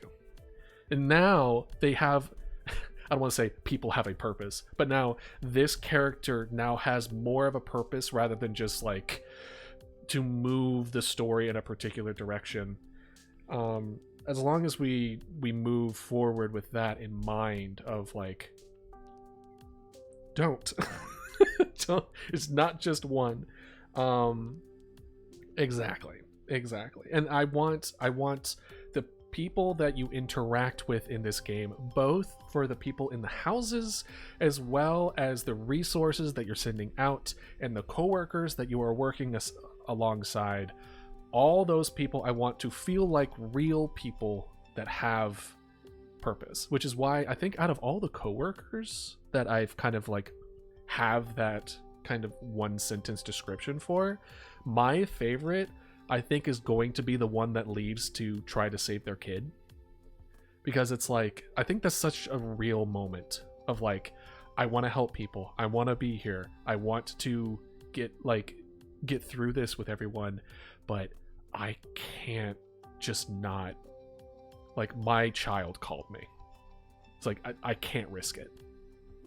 And it's like I might die from this, but there's no way I can't not go. And I really like that moment where, out of all the reasons to leave, that's the one that I feel the most like has the most, I wouldn't say realism, but the most depth. The other ones are kind of like, and the one that kind of breaks down and cries in the corner, that one I'm probably going to mess with a little bit, because that does feel a little like, that's just no longer, they just kind of freaked out and went to the corner somewhere. But yeah, no, I am trying my best to be very conscientious as far as character development. I certainly do not want to create a situation where essentially the entire game is communicating with people and let that fall flat. That's a real good way to have gameplay feel, not great. It makes everyone more human. It makes the player sympathize and get attached. Exactly. I want people to feel bad that they lost resources. Like, I want them to be like, oh no, Terry. Where it's like, I like, maybe not to that extent, because I feel like in order to build the first name basis of interacting with your resources, I feel like that needs you need 2 solid days in the game of getting to know everybody, and then things go wrong, because doing both at the same time, well, I mean, actually, I don't think so. I mean, think about it. What if in the resource kind of situation where you make a mistake and then people die, and then you have this one fire truck, one fireman that drives this fire truck that you manage to get through the rest of the game, right? Where it's just you make all the right decisions with them, and you make mistakes on the other ones, but that one fire truck always seems to make it, and you get enough interaction with them where it's just it's you and me. It's you and me, Terry. It's you and me. We're gonna make it through this. And then you lose Terry. That would feel that would be pretty impactful. That feeling of the last resource you have that made it. It's the same feeling. I wouldn't say the exact same feeling, but that feeling where it's your starter Pokemon, where it's most people, including myself, will beat the final 4, the big 4, with your starter Pokemon. It's the first one in is gonna be the last one out, and that's kind of, I want to kind of create those moments, especially in a high stress environment like this. Is I know the army plays along with it, but it's people create connections a lot stronger and a lot quicker when you're in a stressed, high tense situation. Yes, but then you have to make sure it doesn't cross with your ride or die coworker, since they will be there from the beginning as well. That's true. But I mean, for the most part, the ride or die coworker, I'm not seeing too many. Through trauma is always a good flavor. Ah, yes. My favorite candy. Trauma. The ride or die is kind of one of those things where it's they will be there for you. I'm almost tempted to be they have a crush on you or something, but I'm not sure I'm willing to go in that direction. But they're there, they're staying there with you. But I don't have any current plans on really fostering that connection. Like, there isn't a whole lot of interactions that I currently have planned for the coworkers. For the most part, I don't even have a way to really like interact with them, like the player can interact with the coworker kind of thing. Like you tap their shoulder, or you give them a phone ring, or you send them a text message, like nothing necessarily like that. So it's more, I would say that the coworkers almost take a back seat in comparison to your own resources that you utilize, because you don't even get to see what the coworkers handle. Like you don't know what they've been doing. You don't know if they've been even like how well they've been doing against the like mimics. And I didn't plan on making sure like, oh, your coworker's efficiency on dealing with this is like based on an AI or NPC. And like, no, I didn't want any of that. I want it to feel like there are people there to help you out. But as far as the gameplay mechanics go, they are not even part of like the equation as far as how things are going to spread. Because I feel that things spreading because your coworkers messed up is like that feels shitty, you know? Being punished for something that wasn't your fault or had any control over sucks. That's not scary. That's bullshit, right? And it's like, Jerry, what the hell? Why did you why did you do that? Like, if anything, it's just gonna make people pissed off at their coworkers. I mean, if just watch any game of League of Legends. That's all you need to see. It doesn't take much to have a team of people see someone who isn't participating in the way you want them to participate, or messes up in a way that messes up the whole thing, get super mad. It's not gonna go well. So I wasn't gonna have that be an interaction at all, or a factor at all, because that's all that's gonna do is like, I hope Jerry dies. I hope he dies. Get out of here. You're messing up constantly. What are you doing?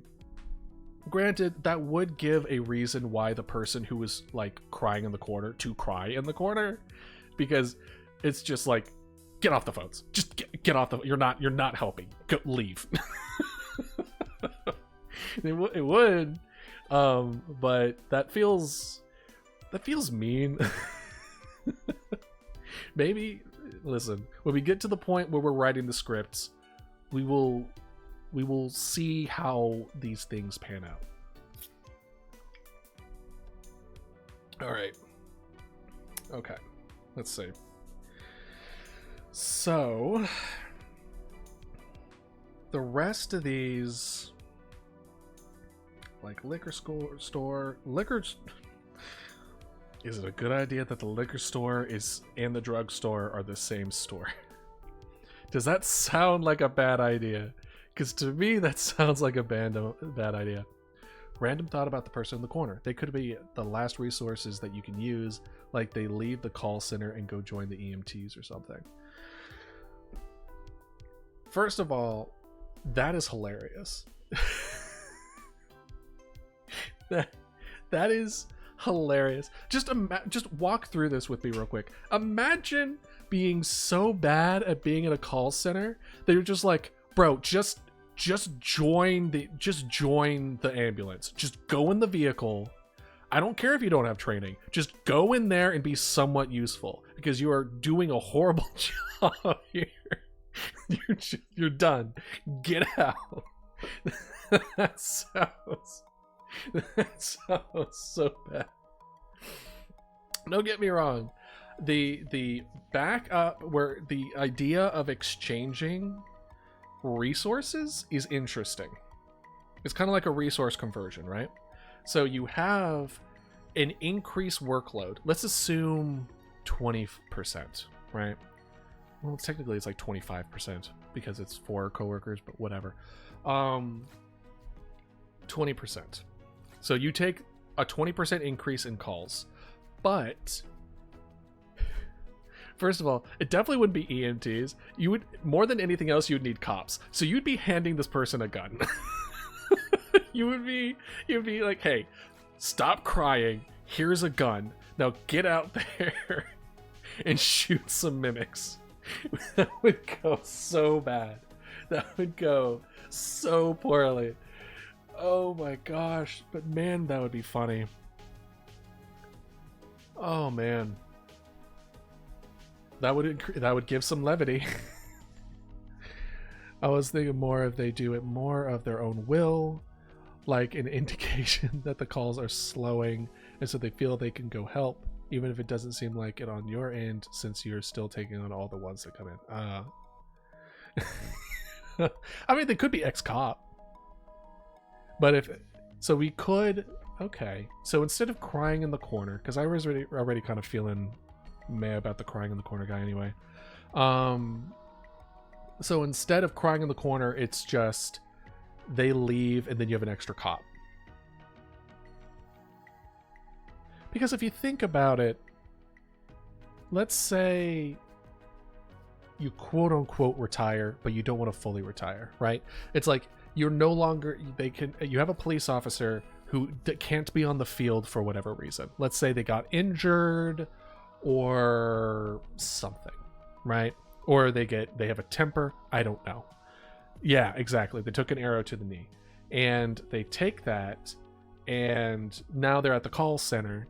They've been essentially downgraded to be a call center. So now they're no longer a sad sap in the corner. To me, they're a disgruntled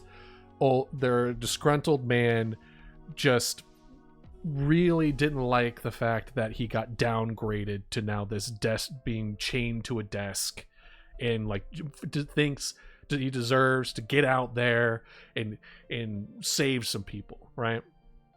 And then now this opportunity kind of come up and it's just like, nah, I'm going to be out there helping people. I'm going to be doing my damn duty. And then you have an extra cop on your hand, but now everything's 20%. Yeah, exactly. Like he shot someone he shouldn't have shot. You know what I mean? Or he made a mistake, or he made a bad call, and now they're just like, listen, we're gonna need you to lay low for a while. Yeah, we could. I could see that. Let's see. On my, where are you? I'm so sorry. Okay, the bailer, the breaker. Okay, so instead of the breaker, we'll do potential replacement. Cop chained, or let's say ex-cop. Cop chained to desk that eventually leaves so he could do some actual good. Player now has an additional police car, but an increase in calls. I like that. It has a lot more depth than just crying in the corner.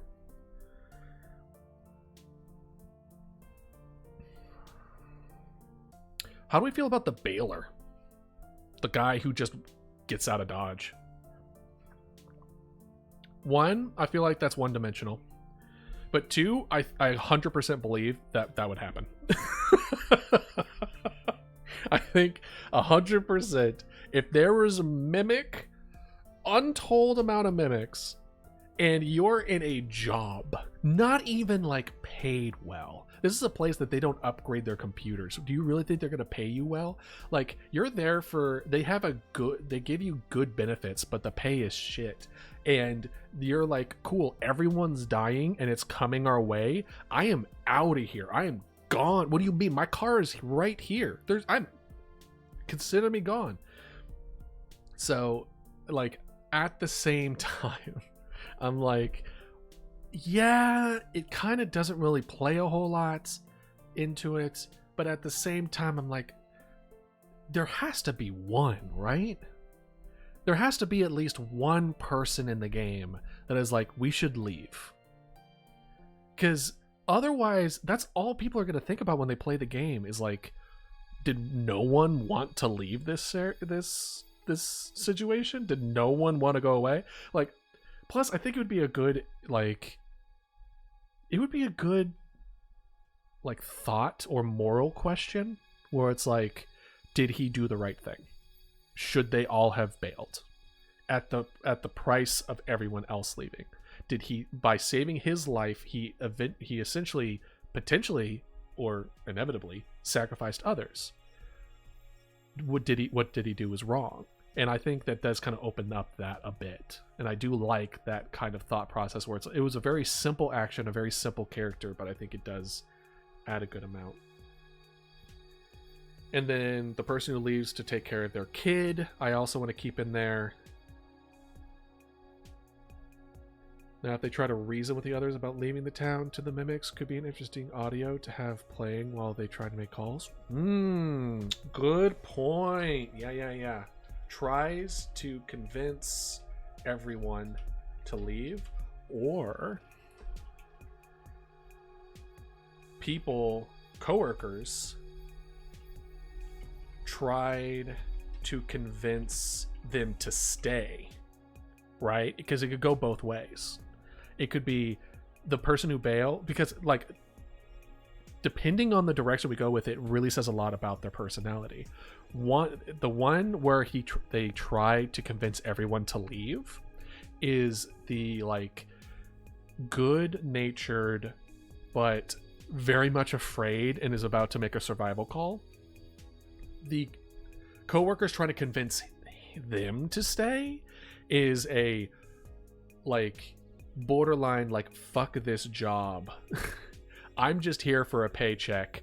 I'm not dying for this job. I'm out of here. Yeah, the ride or die or the bailer. Like, yeah, ride or die. Instead of coworkers, we'll do no, we'll stick it with coworkers. But yeah, definitely the ride or die was just like, hey, you took this job. Like the ride or die would definitely be like, you took this job to save people, and then the person who bails is just like, I took this job so I could pay my bills. What do you mean? I'm not dying for this. It's like, F you, like the realist, you know? The one who's just like, nah, I'm not killing those people. I'm just not gonna be here when I die. Is it like, yeah, I like how they would talk to each other. And I think that's where a lot of the interactions with the coworkers, where it's like, you are very much not participating in the conversation. Like, you are very much an audience member to those kind of conversations of, like, you're not going to get up from your computer to have this conversation. And I don't think I want the player to have that agency. But yeah, the breaker being replaced by the ex-cop who's a little too trigger happy, I kind of like that. Because the only other thing that I had with the breaker was breaker being the one who like breaks.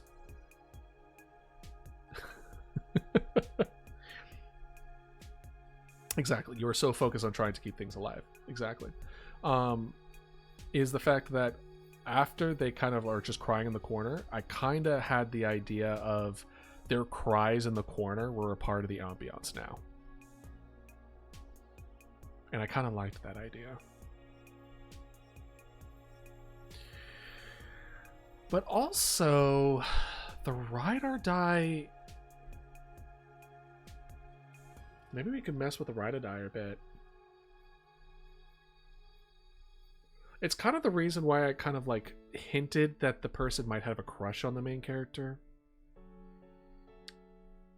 Because that would give a reason why they didn't leave. I feel has more of a reason not to leave versus just being... I don't know.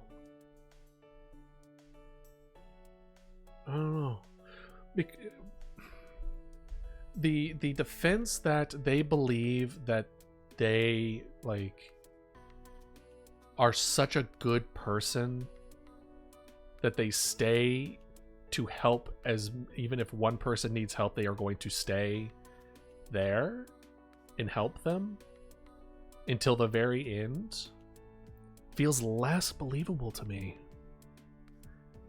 Because as far as the main character, why the main character doesn't leave is partly due to the fact of them being in a wheelchair. I think I was going to have them where they literally could not leave. There's nowhere to go.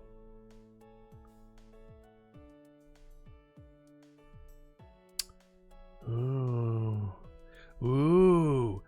What if he's calling his mom? The ride or die. What if he's making phone calls to like people that he cares about? It's just like, yeah, no, I'm just giving you a call. I know it's late. I'm sorry. You know, things are getting a little crazy here, but you know, just wanted to just see how everything's going, letting you know that I love you, like that kind of thing. Yeah, exactly. Where it's just like, you just hear the ride or die being like, he's accepted that he's probably going to die. And he's like leaving those last messages, and it's just like, he's like, hey, you know, I know this is a bit random. Just letting you know that, like, you know, if anything were to happen, you know, there's a safe under the fridge or something like that. You know, like those kind of things where he just leaves the last moments where it's like you're down to like a handful of houses, and the calls are just going on. Like there's so many calls, and there's no way for you to catch up, and it's like you just hearing the ride or die just making these like last calls. And like maybe at the end of those calls, maybe that's when he goes to the bathroom to kind of, you know, cry. And when he comes back, is not there, or it's not him, not anymore. That would be good. That would be good. I love it. I hate it, so I love it.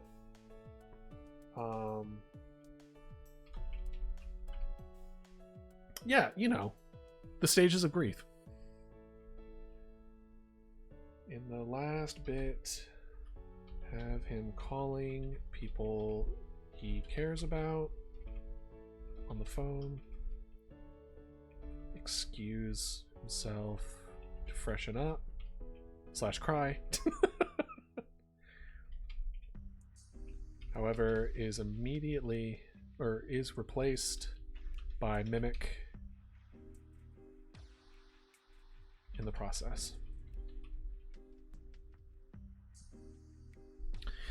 Well, that does kind of, I love it. But that does eliminate the guesswork as far as when he was replaced. That does kind of damper the replacement feeling of like, how long has he been replaced? Because if he was replaced, why would he be making those phone calls? You know what I mean? There's no reason, unless he's trying to make the phone calls to like get people to come to the town. What? Little fruit fly? What the hell are you doing here? Get out. Get out of here. You're gonna hear a loud snap in a second. Did I get it? I think I got it. I probably missed. It's fine. No. Get out of here. Get.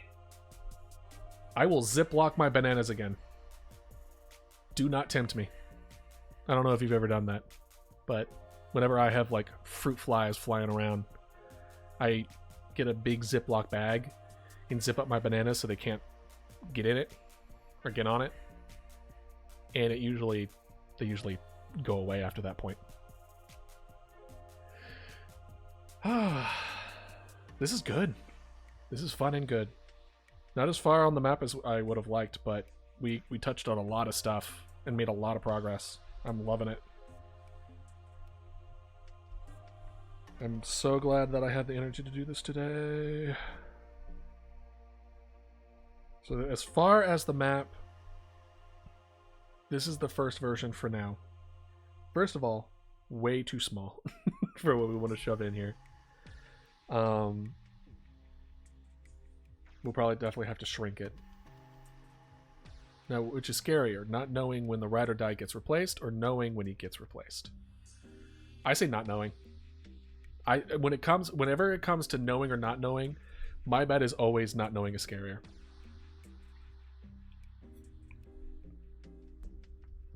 Because then you start doubting yourself. You're being like, okay, were there signs? Because you've literally the entire game been programmed to figure out the signs. Right on the phone. So I guess to kind of, maybe this was the direction that you were kind of going in, but that does bring up the argument of, do we give hints that he's been replaced? Where he talks and then it's a little off and you're like, wait a second. Wait a fucking second.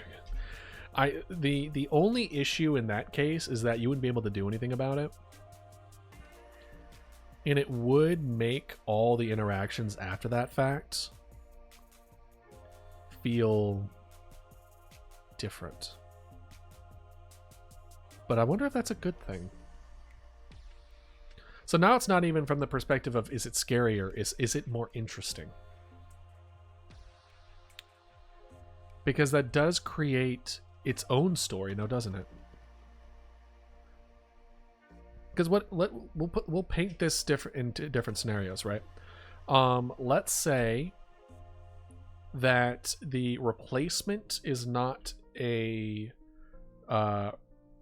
thing that happens guaranteed, or it is in the sense of when your place gets taken over, he gets replaced, right?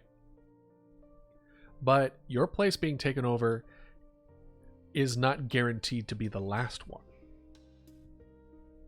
So what if, in this case, that he gets replaced whenever your place gets replaced, and then as far as the story goes, quote unquote story, but as far as the interactions with the coworkers go, nothing changes. It's the same conversations, it's the same stuff, but now there are little hints that he's been replaced, and you, the player, know he's been replaced. So how does that change the perspective of those interactions? Because, like, oh, the ride or die didn't want him to leave. When it's not being replaced, it's because it's a due of being a good person in helping others. But when replaced, it's because he wants them to be taken over by mimics. So it changes the perspective of the same content just by noticing the little variances. But that still wouldn't explain why they would call loved ones.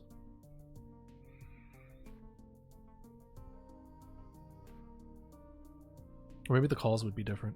I don't know. It's a good idea. But we would have to figure out as far as how to go about it. And then you have the doubt of, is he weird because he's replaced, or is it because he has accepted that he will die? I'm about to say the same thing about the calling. Yeah. Could be. Like, it could have been just a really good replacement. And then it's like, there's no voice variances, but the way his attitude is different. And then it could be one of those things, because we, again, want to have good gameplay, or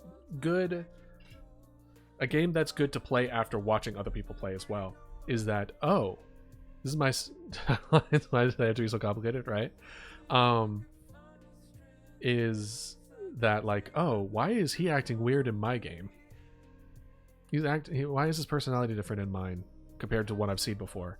Or if you play it twice and you're like, why is he being a little weird? And I mean, for the most part, we don't say that your coworkers can't also be replaced, but we don't also explicitly say that they can. And I think that's kind of like a rule of thumb for most of this game, is like the rules of what they can and cannot do is never really written in sand. So kind of breaking those expectations, I think, will be interesting. All right. Well, this was fun. I think that might be it for today, at the very least. So, thank you for joining me. This was a lot of fun. And as far as doing this again, as far as game dev stuff, the next game dev stream is going to be Monday. I do have another stream Sunday from 2 to 6, same time. And that stream is very much a Sunday chill day kind of thing, where we're just going over what we did on the week, what plans are for next week, and just kind of going everything. So, hope to see y'all there. Thanks again, and have a wonderful weekend. Take care.